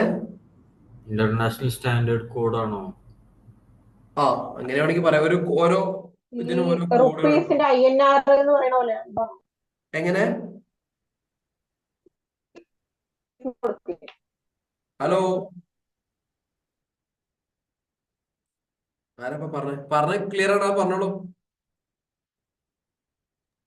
ഇപ്പൊ ഇന്ത്യൻ റുപ്പീസ് കൊടുക്കില്ലേ, അതേപോലെ. റുപ്പീസ് എന്നുള്ള അതാണോ നീ ഉദ്ദേശിച്ചത്? അതേപോലെയല്ലേ ഇപ്പൊ ഈ ഡോളറിന്റെ കൊടുക്കുന്ന അങ്ങനെയല്ലേ? അങ്ങനെയല്ല, എന്താ പറയാ, ഇതിപ്പോ നമ്മളെ GST ഒക്കെ കോഡ് വരണ മാതിരിയുള്ള ഒരു കോഡ്. ISM കോഡ്, SAC കോഡൊക്കെ പോലെ ഒരു 3 ഡിജിറ്റ് കോഡ്. 565 324 അങ്ങനെയൊക്കെ കോഡ് ഉണ്ടാവും, ഓരോ കറൻസി കോഡ്. അത് നിങ്ങൾ നോക്കിയിട്ട് ഗൂഗിൾ ചെയ്ത് തപ്പിയിട്ട് അടിച്ചു കൊടുത്താൽ മതി. കൊടുത്തില്ലെങ്കിൽ പോലീസ് പിടിക്കൊന്നുമില്ല. ഓക്കെ, അങ്ങനെ അടിച്ച് പതുക്കെ എന്ത് ചെയ്യാം, മുമ്പോട്ടേക്ക് പോവാം. നമ്പർ ഓഫ് ഡെസിമൽ പ്ലേസ് 2 കൊടുക്കാം. പിന്നെ ജസ്റ്റ് ഒന്ന് വായിച്ചു നോക്കാം. ഷോ എമൗണ്ട് മില്യൺസിലല്ല, നമുക്ക് ശരിക്കും കണ്ടോട്ടെ. മില്യൺസിനൊന്നായി കാണണ്ട. സഫിക്സ് വേണ്ട. പിന്നെ add space between amount and simple. അതിൻ്റെ ഇടയിലും സിമ്പിളിന്റെ ഇടയിലും സ്പേസ് വേണമെന്നുണ്ടെങ്കിൽ യെസ് കൊടുക്കുക, അല്ലെങ്കിൽ നോ കൊടുക്കാം. ഇതൊക്കെ നമുക്ക് വായിച്ചാൽ മനസ്സിലാവുമല്ലോ. അതായത് നമ്മൾ ഈ ഡോളർ കഴിഞ്ഞിട്ട് ഒരു സ്പേസ് കൊടുക്കണമെന്നാണ് ചോദിച്ചേക്കുന്നത്. ആവശ്യമുണ്ടെങ്കിൽ യെസ് കൊടുക്കാം, അല്ലെങ്കിൽ കുഴപ്പമൊന്നുമില്ല. സഫിക്സും പ്രിഫിക്സും മനസ്സിലായില്ലേ? Suffix simple. സഫിക്സ് എന്ന് പറയുമ്പോൾ പിന്നില്, പ്രിഫിക്സ് എന്ന് പറയുമ്പോൾ ഫ്രണ്ടില്, അത്രേ ഉള്ളൂ. ഈ റുപ്പീസ് 500 എന്നൊക്കെ പറയില്ലേ, 500 റുപ്പീസ് 500 ആണ്. ഈ റുപ്പീസ് പ്രിഫിക്സ് ആണ്. 500 റുപ്പീസ് എന്ന് പറയുമ്പോൾ റുപ്പീസ് സഫിക്സ് ആണ്. അത് എങ്ങനെ വേണമെന്നുള്ളത് അത് കൊടുക്കണം. ഇതൊക്കെ വേണമെങ്കിൽ നോക്കിയിട്ട് കൊടുക്കാം. ഇതൊക്കെ ജസ്റ്റ് ഇങ്ങനെ വായിച്ചു നോക്കി, ഇത് നമുക്ക് ആവശ്യമുണ്ടോ അനുസരിച്ച് എന്ത് ചെയ്യാം, മുമ്പോട്ടേക്ക് പോകാം. അപ്പൊ ഇങ്ങനെയാണ് നമ്മൾ കറൻസി ക്രിയേറ്റ് ചെയ്യാം. ഇതേപോലെ എന്ത് ക്രിയേറ്റ് ചെയ്യാം? AID ക്രിയേറ്റ് ചെയ്യാം. ഫോർമൽ നെയിം എന്താ? അറബ് എമിറേറ്റ്സ് ദിർഹം. അറബിക് എഴുതിയല്ലേ, അറബ് എമിറേറ്റ് പോരെ? ഓക്കെ, ബാക്കിയൊക്കെ നിങ്ങൾ വേണം നോക്കി. ഞാൻ ഇപ്പൊ ജസ്റ്റ് അടിച്ചു നോളൂ. ഇതിനനുസരിച്ച് ഏത് രാജ്യത്തിനാണോ ഇപ്പൊ റിയാൽ ആണെങ്കിൽ RL അല്ലേ കൊടുക്കാം. അപ്പൊ ഇതേപോലെ ഏതാ വേണ്ടത് എന്ത് ചെയ്യാം, നമ്മൾ ഈ കറൻസി ആഡ് ചെയ്ത് കൊടുക്കാം.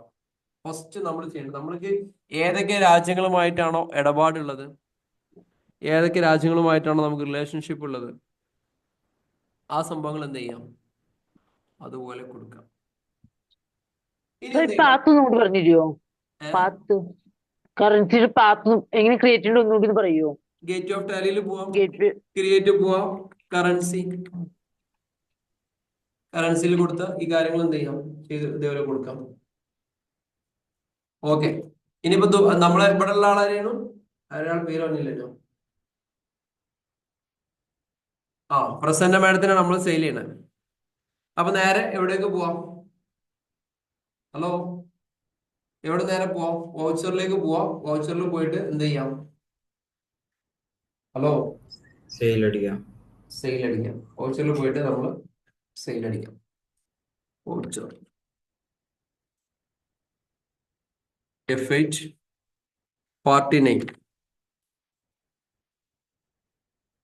പ്രസന്ന എന്ന് മാത്രമേ ഉള്ളൂ. പ്രസന്ന കുമാരി ഉണ്ടോ? അവിടെ കുമാരി ഉണ്ടാവും. അവിടെ കുമാരി ഉണ്ടാവില്ലേ? വേണ്ട, പോട്ടെ. അല്ലോ, പറഞ്ഞില്ല. സൺഡേ ഡെപ്റ്റേഴ്സ് പതുക്കെ അടിച്ചു പോവാം. ഇവിടെ കേരള എന്നുള്ളത് മാറ്റണം കേട്ടോ. അമേരിക്ക കൊടുക്കാം. അവിടെ പിന്നെ അവിടുത്തെ ഏതെങ്കിലും സ്റ്റേറ്റ് ആയി കൺട്രി മാറ്റി കൊടുത്താ പോരെ? അമേരിക്ക നമുക്കിവിടെ കാലിഫോർണിയ കൊടുത്താലോ? അപ്പൊ ഒന്നല്ലേ US. സെറ്റ് ആയില്ലോ?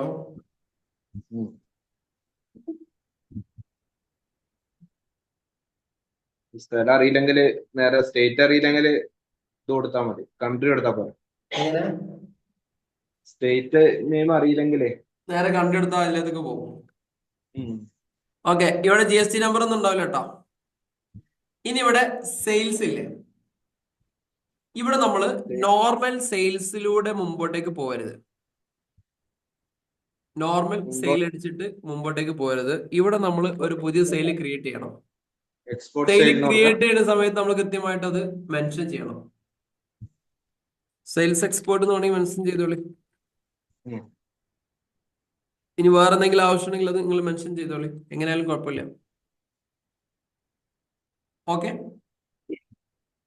ഇതിനകത്ത് നമ്മളിവിടെ കൊടുക്കേണ്ടത്, ഹലോ, ഇതിനകത്ത് എന്താ കൊടുക്കുക നമ്മള്?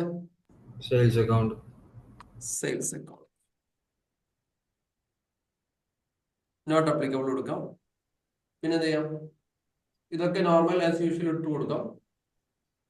GST ഒക്കെ നോ കൊടുക്കണ്ടേ? എങ്ങനെ GST അപ്ലിക്കബിൾ എന്ത് ചെയ്യണേ? ഏത് GST Applicable അപ്ലിക്കബിൾ എടുത്തോളി. GST അപ്ലിക്കബിൾ എടുത്തോ.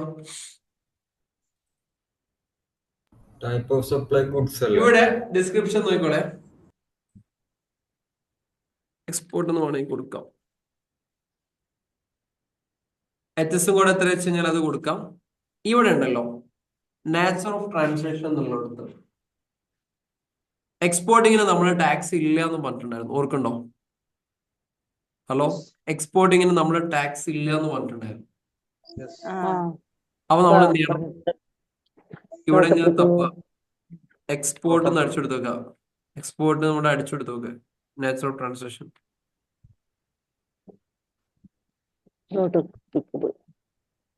എക്സ്പോർട്ട്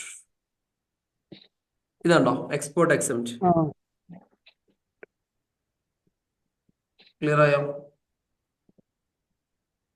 ക്ലിയർ ആയോ? അടിക്കാം.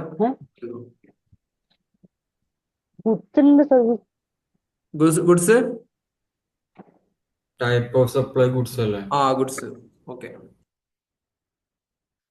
സർവീസ് കൊടുത്തണോ? ഗുഡ്സ് ആണ്. ക്ലിയർ. കോസ്റ്റ് ക്ലാസ് വേണ്ട, നമ്മൾ മുമ്പോട്ടേക്ക് പോവാണ്. ഇനി നമ്മള് സാധനം എന്ത് ചെയ്യാൻ വേണ്ടി പോകണം? സെയിൽ ചെയ്യാൻ വേണ്ടി പോകണം. നമ്മൾ സെയിൽ ചെയ്യാൻ വേണ്ടി പോകണം. അപ്പൊ അതിനു മുമ്പായിട്ട് സെയിൽ ചെയ്യാൻ പോകുന്നതിന് മുമ്പായിട്ട് നമ്മൾ എന്താ സെയിൽ ചെയ്യാൻ, എന്തൊക്കെയാ സെയിൽ ചെയ്യാന്ന് പറഞ്ഞ 5 ലിറ്ററിന്റെ 10 ലിറ്റർ ഏതൊക്കെയാ നമ്മളൊരു സാധനം എന്തോ പറഞ്ഞില്ലായിരുന്നു? 5 ലിറ്ററിന് 3 15 ലിറ്ററിന്റെ ഒരെണ്ണം. ഒന്നും ആ ഓക്കെ, 5 ലിറ്ററിന്റെ ഒന്നും ആ ഒരു സാധനം നമ്മൾ എന്ത് ചെയ്യാണ്, സെയിൽ ചെയ്യാൻ വേണ്ടി പോകണം. 5 ലിറ്ററിന് 3 ആ ഓക്കെ ഓക്കെ ഓക്കെ, എങ്ങനെ നമുക്ക് പോവാം, ഞാൻ സാധനം എടുത്താൽ മതിയല്ലോ, നിങ്ങളൊരു ഓർമ്മ ഉണ്ടല്ലോ. അപ്പൊ നമ്മൾ സെയിൽ അടിക്കാൻ വേണ്ടി പോകുന്നതിന് മുമ്പ് ഇതിന്റെ ടാക്സ് റേറ്റിന്റെ ഡീറ്റെയിൽ നമ്മളൊന്ന് റെഡിയാക്കി കൊടുക്കണം. ടാക്സ് റേറ്റിന്റെ ഡീറ്റെയിൽ എക്സ്പോർട്ട് എക്സംപ്റ്റ് ആക്കി കൊടുക്കണം അല്ലേ? അപ്പൊ നമ്മൾ ഇവിടെ അടിച്ചു, ഈ F12 അടിച്ചു കഴിഞ്ഞാല് കോൺഫിഗറേഷൻ കിട്ടും. അതിനകത്ത് മോഡിഫൈ ടാക്സ് ഡീറ്റെയിൽസ് ഉണ്ടാവും. ഇതിനകത്ത് മോഡിഫൈ ടാക്സ് ഡീറ്റെയിൽസ് വന്നിട്ടുണ്ടെങ്കിൽ ഇവിടെ ആക്കി കൊടുക്കുക, ഇല്ലെങ്കിൽ ഇവിടെ യെസ് ആക്കി കൊടുത്തു കഴിഞ്ഞാൽ മോഡിഫൈ ടാക്സ് ഡീറ്റെയിൽസ് വരും. കോൺഫിഗറേഷൻ ഒക്കെ മൊത്തം എനേബിൾ ആക്കണമെങ്കിൽ മൊത്തത്തിൽ യെസ് ആക്കി കൊടുത്തോളൂ. ഓക്കെ, ഇത് കണ്ടോ, മോഡിഫൈ ടാക്സ് ഡീറ്റെയിൽസ് GST എന്നുള്ളത് യെസ് ആക്കി കൊടുക്കുക. ഓക്കെ,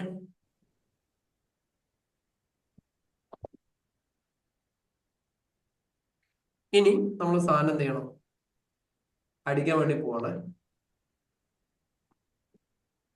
ഐറ്റംസ് എന്തേനും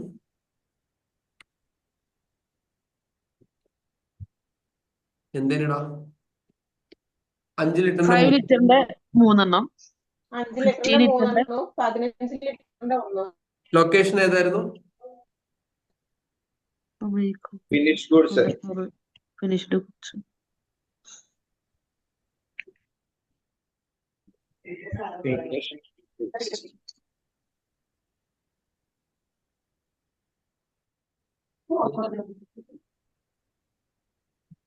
മൂന്നെണ്ണം 950. ഇവിടെയാണ് നമ്മൾ മാറ്റി കൊടുക്കേണ്ടത്. നമ്മൾ എത്രയാ കൊടുക്കുന്നത്? ഡോളറിലാണ് കൊടുക്കുന്നത്. $1 വില എത്രയാണ്? ഹലോ ഹലോ ഹലോ, $1 വില എത്രയാണ്? സെറ്റ് ചെയ്ത് കൊടുക്കണ്ടേ? ഒരു 72 റുപ്യ നമ്മൾ പറഞ്ഞില്ലേ? ഹലോ, സെറ്റ് ചെയ്ത് കൊടുക്കണ്ടേ? ഇവിടെ നമ്മള് വേറൊരു സാധനം കൂടി സെറ്റ് ചെയ്ത് പോകണം. ബിഫോർ നമ്മൾ നേരെ ഇങ്ങോട്ടേക്ക് പോയി ഇവിടെ ഇത് വരുന്നതിന് മുമ്പ് ഡോളറിന്റെ പ്രൈസിങ് നമ്മൾ സെറ്റ് ആക്കി കൊടുക്കണം. നേരെ നമ്മൾ ജസ്റ്റ് ബാക്ക് അടിച്ച് പോയി ചെയ്യേണ്ടതാണ്. ബാക്ക് അടിച്ചിട്ട് പോയിട്ട് നമ്മൾ ചെയ്യണം. സ്ക്രീൻ കാണുന്നുണ്ടോ?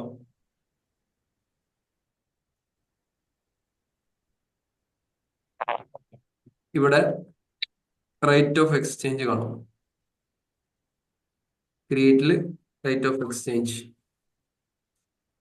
ഇവിടെ US ഡോളറിന്റെ സ്റ്റാൻഡേർഡ് റേറ്റ് നമ്മൾ നേരത്തെ പറഞ്ഞ 72 ആണെങ്കിൽ 72 എന്ത് ചെയ്യണം, സെറ്റ് ചെയ്ത് കൊടുക്കണം. 7ന്റെ സ്റ്റാൻഡേർഡ് റേറ്റ് 22 ആണെങ്കിൽ 22 എന്ത് ചെയ്യണം, സെറ്റ് ചെയ്ത് കൊടുക്കണം. ക്ലിയർ ആയോ? അതിനുശേഷം നമ്മൾ എന്ത് ചെയ്യണം, ഡോളർ സെറ്റ് ചെയ്യണം ഒന്നുകൂടി പറയും. മറ്റേ തെറ്റിയോ? എമൗണ്ട് സെറ്റ് ചെയ്യണം ഒന്നുകൂടി ഇത് പറയുമോ? എങ്ങനെ സെറ്റ് ചെയ്തത് ഒന്നുകൂടി പറഞ്ഞുതരോ? ഇപ്പൊ ചെയ്താ? ഇപ്പൊ ഞാൻ നേരെ ഇവിടെ പകുതിക്കെന്ന് വെച്ച് ചെയ്തോണ്ട് ഇവിടെ തന്നെ ഞാന് ബാക്ക് അടിക്കാതെ മുമ്പോട്ടേക്ക് പോയത്. അത് നിങ്ങൾക്ക് കൺഫ്യൂഷൻ ആയിണ്ടാവാം. ഇവിടെ നമുക്ക് ഈ ഗോ ടു അടിച്ചിട്ട് ഇപ്പൊ സാധാരണ രീതിയിൽ ടാലിയിൽ ഏറ്റവും വലിയ പ്രശ്നം എന്ന് വെച്ചാൽ എല്ലാത്തിനും നമ്മൾ ചെയ്ത പണി മുഴുവൻ എടുത്തിട്ട് ഇവിടെ പോകണം, ബാക്കിൽ ഗേറ്റ് ഓഫ് ടാലിയിൽ പോകണം എന്നല്ലേ. ആ പണി ഒഴിവാക്കി ഞാൻ നേരെ ജസ്റ്റ് ഒന്ന് ബൈപ്പാസ് ചെയ്തു എന്നുള്ളൂ. ഗോ ടു എന്നുള്ളൊരു ബട്ടൺ ക്ലിക്ക് ചെയ്തു. ഗോ ടു ബട്ടൺ ക്ലിക്ക് ചെയ്തു. ഇവിടെ കണ്ടോ ക്രിയേറ്റ് മാസ്റ്റർ. ഈ മാസ്റ്ററിൽ പോയി റേറ്റ് ഓഫ് എക്സ്ചേഞ്ച് അത് ക്ലിക്ക് ചെയ്തു. നമ്മൾ ഇതിന്റെ സ്റ്റാൻഡേർഡ് റേറ്റ് ഫിക്സ് ചെയ്തു. അത്രേ ഉള്ളൂ, വേറെ ഒന്നും ചെയ്തില്ല. സ്റ്റാൻഡേർഡ് റേറ്റ് ഫിക്സ് ചെയ്തു. കൺട്രോൾ A അടിച്ചു, സേവ് ചെയ്തു. ജസ്റ്റ് ഒറ്റ എസ്കേപ്പ് ബട്ടൺ അടിച്ചു. ക്ലിയർ ആയില്ലേ? Clear sir. ഇനി നമ്മള് മൂന്നെണ്ണം. എത്ര പറഞ്ഞ ഫിനിഷ്ഡ് ഗുഡ്സ്? 5 ലിറ്ററിന്റെ മൂന്നെണ്ണം തന്നെ. മൂന്നെണ്ണം 5 ലിറ്ററിന്റെ 3 എണ്ണം. 15 ലിറ്റർ ഒന്നെണ്ണം. 5 ലിറ്ററിന്റെ 1 3 അല്ലേ? അപ്പൊ നമുക്ക് ഒരു ഡോളറിന് 72 റുപ്യ എന്നല്ലേ പറഞ്ഞേ? അപ്പൊ 5 ലിറ്ററിന്റെ നമുക്കൊരു ഡോളറിൽ വേണമെങ്കിൽ ഒരു സെയിൽ റേറ്റ് ഒരു $14 ആണെന്ന് വിചാരിക്കും. എഴുതി വെച്ചോളെ. 5 ലിറ്ററിന്റെ ഒരു ലിറ്ററിന് നമ്മള് $14 ആണ് റേറ്റ് ഇട്ടെന്ന് വിചാരിച്ചോളി. പിന്നെ 15 ലിറ്ററിന് നമ്മളൊരു $41 ആണ് റേറ്റ് ഇട്ടെന്ന് വിചാരിച്ചോളി. എഴുതി വെക്കാം. അപ്പൊ അതാണ് നമ്മൾ എന്ത് ചെയ്യണത്? സെയിൽ ചെയ്യാൻ വേണ്ടി പോകുന്നത്. അപ്പൊ അങ്ങനെയാണെങ്കിൽ 5 ലിറ്ററിന്റെ അതിനെത്ര പ്രൈസ് എത്ര പറഞ്ഞേ? $14. 14 14 14 14. $14 എൻട്രി അടിക്കാം. ഇങ്ങനെ കിട്ടും. അതേപോലെ റേറ്റ് ഓഫ് എക്സ്ചേഞ്ചിന്റെ പ്രൈസ് ഇത് ഓൾറെഡി നമ്മൾ സെറ്റ് ചെയ്തുകൊണ്ട് വന്നതാണ്. ഇനി അവിടെ സെറ്റ് ചെയ്തില്ലെങ്കിൽ നമുക്ക് ഈ രീതിയിൽ എൻട്രി അടിച്ച് പതുക്കെ പോയാൽ മതിയാ. ഒന്നുകൂടി പറയട്ടോ, ടെൻഷൻ അടിക്കൊന്നും വേണ്ട. അത് നമ്മൾ എന്ത് ചെയ്യാം? സേവ് അടിക്കാം. $42. ഇനി മസ്റ്റാർഡ് സീഡ്സിന്റെ 15 ലിറ്റർ $15 ലിറ്റർ $41.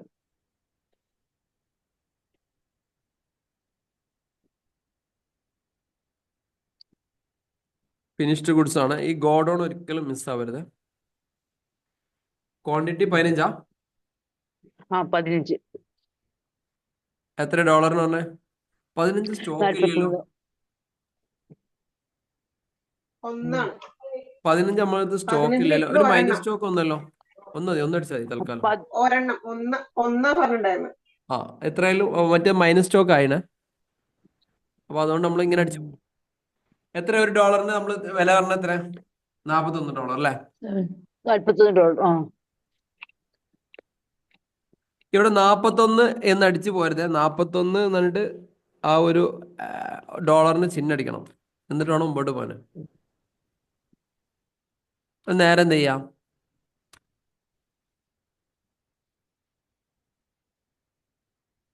സെറ്റ് ചെയ്യാം. അപ്പൊ ഇവിടെ നമ്മൾ എന്ത് ചെയ്തു? 83 ദിർഹംസിന്റെ സംഭവം നമ്മൾ എന്ത് ചെയ്തു? സോറി, 83 ദിർഹംസ് അല്ല, $83 നമ്മൾ എന്ത് ചെയ്തു? സെയിൽ ചെയ്യാൻ വേണ്ടി പോവാണ്. ഇപ്പോഴത്തെ സ്റ്റാൻഡേർഡ് പ്രൈസിങ് വെച്ചിട്ട് ഇതിന്റെ വില എന്ന് പറയുന്നത് 72 രൂപ വെച്ചിട്ട് പറയണെങ്കിൽ 5,976 രൂപയുടെ സാധനം അല്ലെ? 83 ഇൻറ്റു 72 5,976 സാധനം നമ്മൾ ഈ രീതിയിൽ സെയിൽ ചെയ്തു. ഇതിനകത്ത് ഇനി GST വേണോ? GST വേണോ ഇതിനകത്ത്? എക്സ്പോർട്ട് അല്ലേ? വേണ്ട. GST വേണ്ടല്ലോ. എക്സ്പോർട്ട് എക്സെപ്റ്റ് അല്ലേ? വേണ്ടല്ലോ. ഓക്കെ, ഇനി ശ്രദ്ധിച്ചോളെ. എക്സ്പോർട്ടിങ് രണ്ട്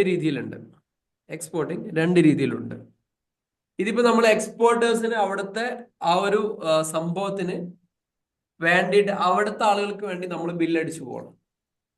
ഇതല്ലാത്ത രീതിയിൽ എക്സ്പോർട്ടിങ്ങിന് നമ്മൾ ബിൽ ഓഫ് സപ്ലൈ എന്ന് പറഞ്ഞൊരു സംഭവം കൂടി ബില്ലടിക്കും. ബിൽ ഓഫ് സപ്ലൈ എന്ന് പറയുമ്പോൾ നമ്മളെ നാട്ടിലെ പർപ്പസിന് വേണ്ടിയിട്ട്, ഇപ്പൊ ഉദാഹരണം ഞാൻ എൻ്റെ സാധനം ബിൽ ഓഫ് സപ്ലൈ എന്നുള്ള രീതിയിൽ പുറത്തേക്ക്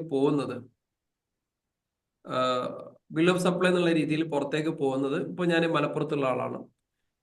എറണാകുളത്ത് നിന്നാണ് ഈ സാധനം എന്ത് ചെയ്യണത്? കയറി പോകുന്നത്. അപ്പൊ എറണാകുളത്ത് വരെ സാധനം കയറ്റി പോണ്ടേ? അപ്പൊ നമുക്ക് അവിടെ നമുക്ക് ഈ ഡോളറിന്റെ ബില്ലുമായിട്ട് എറണാകുളത്തേക്ക് പോകാൻ പറ്റില്ലല്ലോ. GST കാർ പിടിക്കൂലേ? അപ്പൊ നമ്മൾ ഇവിടുന്ന് ഇഷ്യൂ ചെയ്യുന്ന ഒരു ബില്ലിന്റെ പേരാണ് ബിൽ ഓഫ് സപ്ലൈ എന്ന് പറഞ്ഞ സാധനം. ഈ ബിൽ ഓഫ് സപ്ലൈയിൽ രണ്ട് രീതിയിൽ നമുക്ക് സാധനം കൊണ്ടുപോകാൻ വേണ്ടി പറ്റും. വിത്ത് പേയ്മെന്റും വിത്തൗട്ട് പേയ്മെന്റും. അത് ഓൾറെഡി LUT എന്ന് പറഞ്ഞൊരു സംഭവം ഉണ്ട്, ലെറ്റർ ഓഫ് അണ്ടർടേക്കൺ. LUT ഉള്ള ആളുകൾക്ക് GST ഇല്ലാതെ പോകാം, അല്ലാത്തവർ GST അടച്ചിട്ട് പോകണം. അങ്ങനെയല്ല അനൂപ്? 18% അടച്ചിട്ട് പോകണം. 18% ഓരോ പ്രോഡക്റ്റ് അനുസരിച്ച് ഞങ്ങളൊക്കെ 18 ഇതാണ് അടിക്കുന്നത്. ആ അപ്പം വിത്ത് പേയ്മെന്റ് വിത്തൗട്ട് പേയ്മെന്റ് രണ്ട് ഓപ്ഷൻ ഉണ്ട്. അടച്ചു കഴിഞ്ഞാൽ എമൗണ്ട് തിരിച്ചു കിട്ടും, ഇൻപുട്ട് കിട്ടി നമുക്ക് ക്ലെയിം ചെയ്തെടുക്കാം. ഏറെക്കുറെ നമ്മുടെ നാട്ടിലെ റിവേഴ്സ് ചാർജ് പോലത്തെ ഒരു സാധനം. അടച്ച തിരിച്ചു കിട്ടും, അടച്ചിട്ടില്ലെങ്കിൽ പിന്നെ തിരിച്ചു കിട്ടേണ്ട ആവശ്യമില്ല. അതുകൊണ്ട് സ്വാഭാവികമായിട്ട് എക്സ്പോർട്ടിന് GST ഇല്ല എന്നുള്ള രീതിയിൽ എന്ത് ചെയ്യാം, നമുക്ക് മുമ്പോട്ടേക്ക് പോകും. ഇപ്പൊ നമ്മൾ ഉണ്ടാക്കിയ ബില്ല് പ്രസന്ന മാഡത്തിന്റെ കാലിഫോർണിയയിലേക്ക് പ്രസന്ന മാഡത്തിന് കൊടുക്കേണ്ട ഇൻവോയ്സ് ആയിട്ടാണ് ഇപ്പൊ നമ്മൾ ക്രിയേറ്റ് ചെയ്തത്. അതൊരിക്കലും നമ്മൾ GST ഡിപ്പാർട്ട്മെന്റിനെ കാണിക്കാനുള്ള ബില്ലല്ല. ക്ലിയർ ആയോ? ക്ലിയർ ആയല്ലോ? അപ്പൊ ഇത് ഒന്നുകൂടി പറയാം, എങ്ങനെയാണ് നമ്മൾ ഡോളറിനകത്ത് സെറ്റ് ചെയ്യണമെന്നുള്ളത്. ആദ്യം നമുക്ക് ഏതൊക്കെ രാജ്യത്തെ കറൻസി, ഏതൊക്കെ രാജ്യങ്ങളുമായിട്ട് നമുക്ക് കണക്ഷൻ ഉണ്ടോ ആ രാജ്യത്തെ കറൻസികളൊക്കെ ക്രിയേറ്റ് ചെയ്യാം. ഡോളർ ആണെങ്കിൽ ഡോളർ ക്രിയേറ്റ് ചെയ്യാം, UAE-യിലേക്കാണെങ്കിൽ AED ക്രിയേറ്റ് ചെയ്യാം, സൗദി ആണെങ്കിൽ റിയാൽ ക്രിയേറ്റ് ചെയ്യാം, അമേരിക്ക ആണെങ്കിൽ ഡോളർ, ഇങ്ങനെയുള്ള ക്രിയേറ്റ് ചെയ്യാം. അതിനുശേഷം അതിന്റെ സ്റ്റാൻഡേർഡ് പ്രൈസിങ് സെറ്റ് ചെയ്യാം. സ്റ്റാൻഡേർഡ് പ്രൈസിങ് സെറ്റ് ചെയ്യുന്നത് എന്തിനാന്ന് വെച്ച് കഴിഞ്ഞാൽ നോർമൽ അതിൻ്റെ ഒരു വില ഉണ്ടാവും. പർച്ചേസും സെയിൽ ചെയ്യുന്ന സമയത്ത് ചെറിയ വേരിയേഷൻ സംഭവിക്കും. ഇല്ല 72 ഇപ്പോൾ നമ്മൾ ആ സാധനം സെയിൽ ചെയ്തിട്ടുണ്ടെങ്കിൽ നമുക്ക് കിട്ടുന്ന പ്രൈസ് ഇപ്പൊ പോകുന്ന സമയത്ത് 72 അതിന് പൈസ എങ്കിൽ ഈ സാധനം അവിടെ എത്തിയിട്ട് ഈ ഡോളറിന്റെ പ്രൈസ് 73 ആയി കഴിഞ്ഞാൽ $1 മുകളിൽ ₹1 വെച്ചിട്ട് നമുക്ക് പ്രോഫിറ്റ് ഉണ്ടാവും. ഈ ഒരു പ്രോഫിറ്റിനെയാണ് നമ്മൾ ഫോറക്സ് ഗെയിൻ എന്ന് പറയാം. റിയൽ ബിസിനസ് നടത്തിയിട്ട് നമുക്ക് കിട്ടുന്ന ഇൻകം അല്ല, ഫോറക്സ് ഗെയിൻ.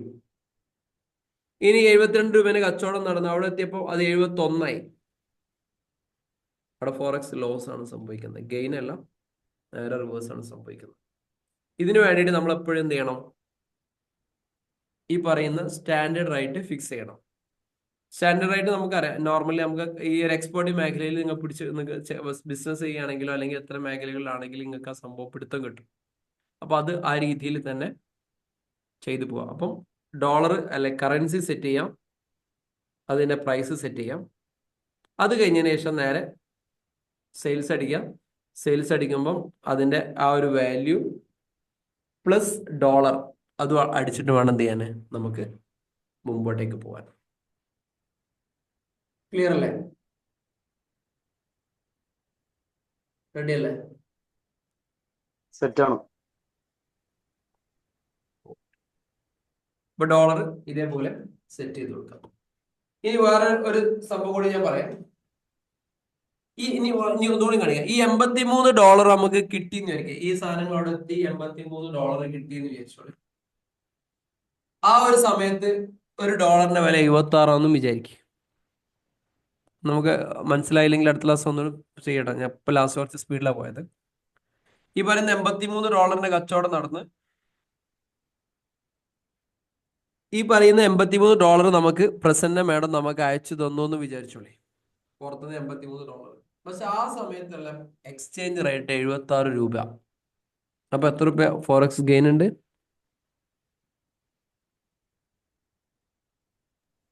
ഹലോ, 4 4 എങ്ങനെ രൂപ, കിട്ടിയ? 4. എങ്ങനെ കിട്ടിയ? 76 72 മൈനസ് ചെയ്ത് 20 അനൂക്ക പറയണ്ടല്ലോ. അവൻ പറയണ്ടേ 76 72 കുറച്ച് തന്നെ. പഠിപ്പിച്ചു കൊടുക്കാൻ എല്ലാം ഒപ്പരുത്തി ഡോളറൊക്കെ കണക്കൂട്ടണേ. രണ്ടാളെ എക്സ്ട്രാ പഠിക്കാണ്. 4 അനൂക്ക നമ്മളെ ആരാധകനല്ലത്? പല്ലൊക്കെ പോയിക്കണല്ലോ. അവൻ വീണതാണ്. അപ്പം $76 72 പോയി കഴിഞ്ഞാൽ ബാക്കി $4 ആണ് നമുക്ക് കിട്ടുന്നത്. അപ്പൊ ഈ സാധനം നമ്മൾ റെസിപ്റ്റ് വെക്കണം. എങ്ങനെയാ റെസിപ്റ്റ് വെക്കുക? ഉണ്ടാക്കടാ തവസറിനാട്ടാ നിന്നെ വിളിക്കണേ. ആ അപ്പൊ ഫോറക്സ് ഗെയിൻ കിട്ടി, നമുക്ക് ലാഭം കിട്ടി. $4 സോറി 4 ദിർഹംസ് 4 റുപ്യ അല്ലെ? 4 റുപ്യ നമുക്ക് ലാഭം കിട്ടി. ഈ ലാഭം കിട്ടിയത് നമ്മൾ എന്ത് ചെയ്യണം? നമ്മൾ കൃത്യമായിട്ടും റെക്കോർഡ് ചെയ്യണം. അതേ സമയത്ത് തന്നെ ഒരു $30 ബാങ്ക് നമ്മളെ അടുത്ത് ചാർജ് ചെയ്തു എന്നും വിചാരിച്ചോളെ.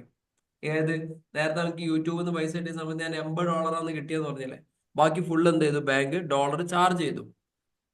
അപ്പൊ നമ്മൾ എന്താ ചെയ്യണമെന്ന് വെച്ചാൽ $83 നമ്മൾ റിസീവ് ചെയ്തു.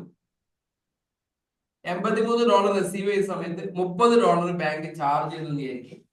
ഇപ്പോഴത്തെ സമയത്തുള്ള മാർക്കറ്റിലെ എക്സ്ചേഞ്ചിന്റെ റേറ്റ് 76 ആണെന്ന് വിചാരിക്കും. നമ്മൾ എങ്ങനെ ഇത് റെക്കോർഡ് ചെയ്യും? ആ സിനാരി ഒന്ന് മനസ്സിലിട്ട് ആലോചിച്ച് നോക്കി. $83 നമ്മുടെ കയ്യിൽ കിട്ടി, $30 ബാങ്ക് ചാർജ് ചെയ്തു. ഇപ്പോഴത്തെ മാർക്കറ്റിൽ ഫോറക്സ് ഡോളറിന്റെ വില 76 രൂപയെന്ന് വിചാരിക്കും. എന്ത് ചെയ്യാൻ വേണ്ടി പറ്റും? ലോസ് അല്ലേ അത്? ലോസ് ആയിരിക്കാം. അതെങ്ങനെ ചെയ്യാൻ വേണ്ടി പറ്റും? നേരത്തെ നമ്മൾ 50 ഇൻറ്റു 77 ആണോ? 50 ഇൻറ്റു 77 ആണോ? 50 ഇൻറ്റു 77. എങ്ങനെ കിട്ടിയൊക്കെ? പറഞ്ഞെടുത്ത് 83 മൈനസ് ഇനി നോക്കിട്ടോ. 30 മൈനസ്. ഓക്കെ, ഇനി നോക്കി. Good, super super. ഇനി നോക്കേ. അത് നമ്മൾ നേരെ ആദ്യം നമുക്ക് ബാങ്ക് നമ്മുടെ അടുത്ത് ചാർജ് ചെയ്തല്ലോ. ആ ചാർജിന് വേണ്ടിയിട്ട് നമ്മൾ എന്ത് ചെയ്യണം? ഒരു ലെഡ്ജർ ഉണ്ടാക്കണം. നമ്മൾ സേവ് ചെയ്തിട്ടില്ല തോന്നുന്നു അല്ലേ? ഓക്കെ, ഇത് നമ്മൾ സേവ് ചെയ്യാം സ്ക്രീനിലുള്ള സാധനം. ഇതിന്റെ കൂടെ ബിൽ ഓഫ് ലേഡറും മറ്റു കാര്യങ്ങളൊക്കെ പറയണ്ടേ, അത് നമ്മൾ പറയാം. അപ്പൊ ആദ്യം നമ്മൾ ഈ ബാങ്ക് ചാർജ് ചെയ്തതിന് വേണ്ടിയിട്ട് നമ്മൾ ഒരു ബാങ്ക് ചാർജ് എന്ന് പറഞ്ഞ സംഭവം ഉണ്ടാക്കണം. അപ്പൊ അത് നമ്മൾ ഒരു സാധനം, ഒരു ലെഡ്ജർ ക്രിയേറ്റ് ചെയ്യാം. എന്തേലും ബാങ്ക് ചാർജ് അല്ലേ?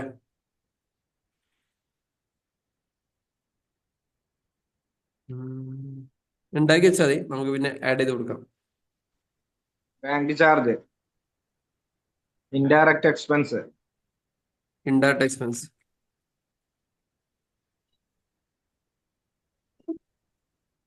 ബാങ്ക് ചാർജ് നമുക്ക് ഇൻഡയറക്റ്റ് എക്സ്പെൻസ് എന്നുള്ള ഒരു സംഭവം ഉണ്ടാക്കി വെക്കാം. GST അപ്ലിക്കബിൾ അല്ല, GST അപ്ലിക്കബിൾ ആണെങ്കിൽ ചെയ്യാം. ഇനി നമുക്ക് നേരെ റെസിപ്റ്റ് പോവാം, വൗച്ചറിൽ പോവാം, F6 അടിക്കാം, റെസിപ്റ്റ് പോവാം. ഇവരെ അക്കൗണ്ട് എന്ന് പറയുമ്പോൾ നമ്മൾ എന്തെങ്കിലും ഇവരെ പേരടിച്ചിരുന്നത് പ്രസന്ന അല്ലേ? Yes. നമുക്ക് ഡബിൾ എൻട്രി ആക്കണോ? ഡബിൾ എൻട്രി ആക്കി കൊടുക്കാം.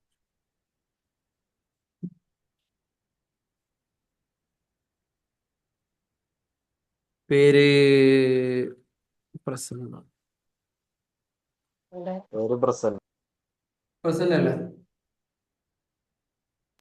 Hello, okay. എത്ര എമൗണ്ട്? ഹലോ, എത്ര എമൗണ്ട്? $83. 83 അല്ലേ ഇത്? എങ്ങനെ? $83. $83. അതിനു മുമ്പ് നമുക്ക് ഈ സാധനമായിട്ട് അലോക്കേറ്റ് ചെയ്ത് കയറ്റി വെക്കണ്ടേ? ഇന്ത്യൻ മണി അടിച്ചെടുത്താൽ മതി. 5976. 76 വെച്ച് നോക്കും. 83ന്റെ 76 വരുമ്പോ 6300 വരാം. 6308 വരാം. 76 ഇൻറ്റു ഇത് 83 വരുമ്പോ 6308. 6308 വരുന്നത്. അതെ അതെ. അല്ല, ഫറൂഖ് ഭായി തെറ്റിയോ? ഇല്ല, ഞാൻ ലാബിലിറ്റി അവർ തരാനുള്ളതാ ഞാൻ കൂട്ടിയത്. മറ്റേ ലാൻഡിങ് മൊത്തത്തില് അല്ലെ ലാസ്റ്റ് വരുന്നത്. ഓക്കെ, നമുക്ക് ഈ റെസിപ്റ്റ് അടിക്കുമ്പോഴേ നമുക്ക് ഇതിനകത്തേക്ക് അലോക്കേറ്റ് ചെയ്യുമ്പോൾ ഒന്നുകൂടി ക്ലിയർ ആവാം. ഞാനൊരു സാധനം കൂടി ചെയ്തിടാം. Pre allocate bill.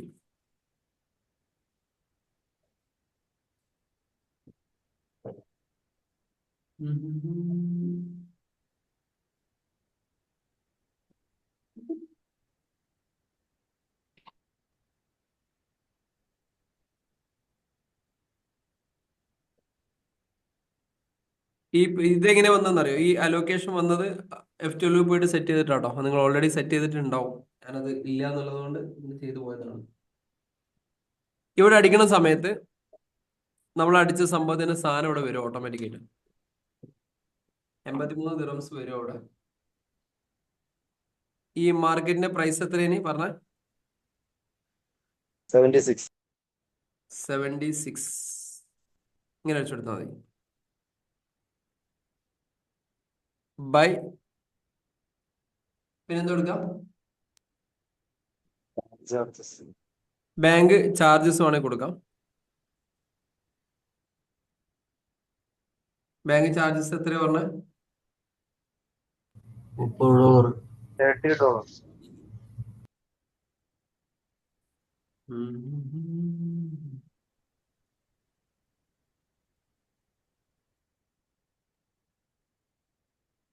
$30 എന്ന് പറയുമ്പോൾ എത്ര പേരും? $30 എത്ര പേരും? 76 ആണ്. ആ 2280. 280. 83 വർക്സ് എമൗണ്ട് 83. ഇവിടെ ഒരു പ്രശ്നമുണ്ടല്ലോ. 83. ഒരു മിനിറ്റ്, ഒറ്റ മിനിറ്റ്. ഇവിടെ എന്തോ ഒരു അലോക്കേഷനിൽ എന്തോ ഒരു പ്രോബ്ലം ഉണ്ട്.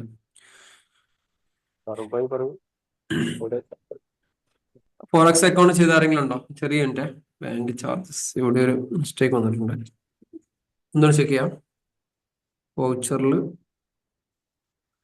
ഇവരെ പേര് പ്രസന്റ് അല്ലായിരുന്നു. Against rough $83. 83 × 72. 83 × 76 അല്ലേ?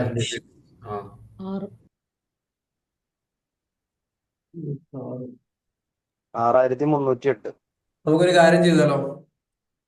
നേരെ ഈ ഒരു വാല്യൂ ഇങ്ങനെ തന്നെ കൊടുക്കാം. എന്നിട്ട് ചാർജ് ഇതിനകത്ത് ആഡ് ചെയ്ത് കൊടുക്കാലോ.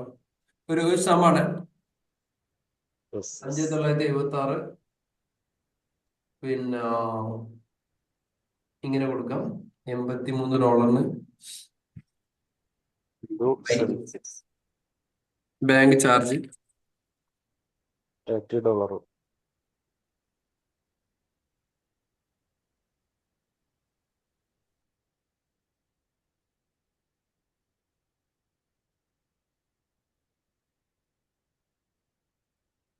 ബാങ്ക്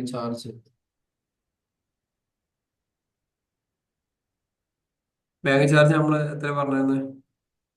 16 $30. 76. 2280.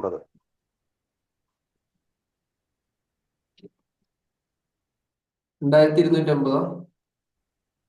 ഭയങ്കര അതല്ലേ. 76 വെച്ചല്ലേ?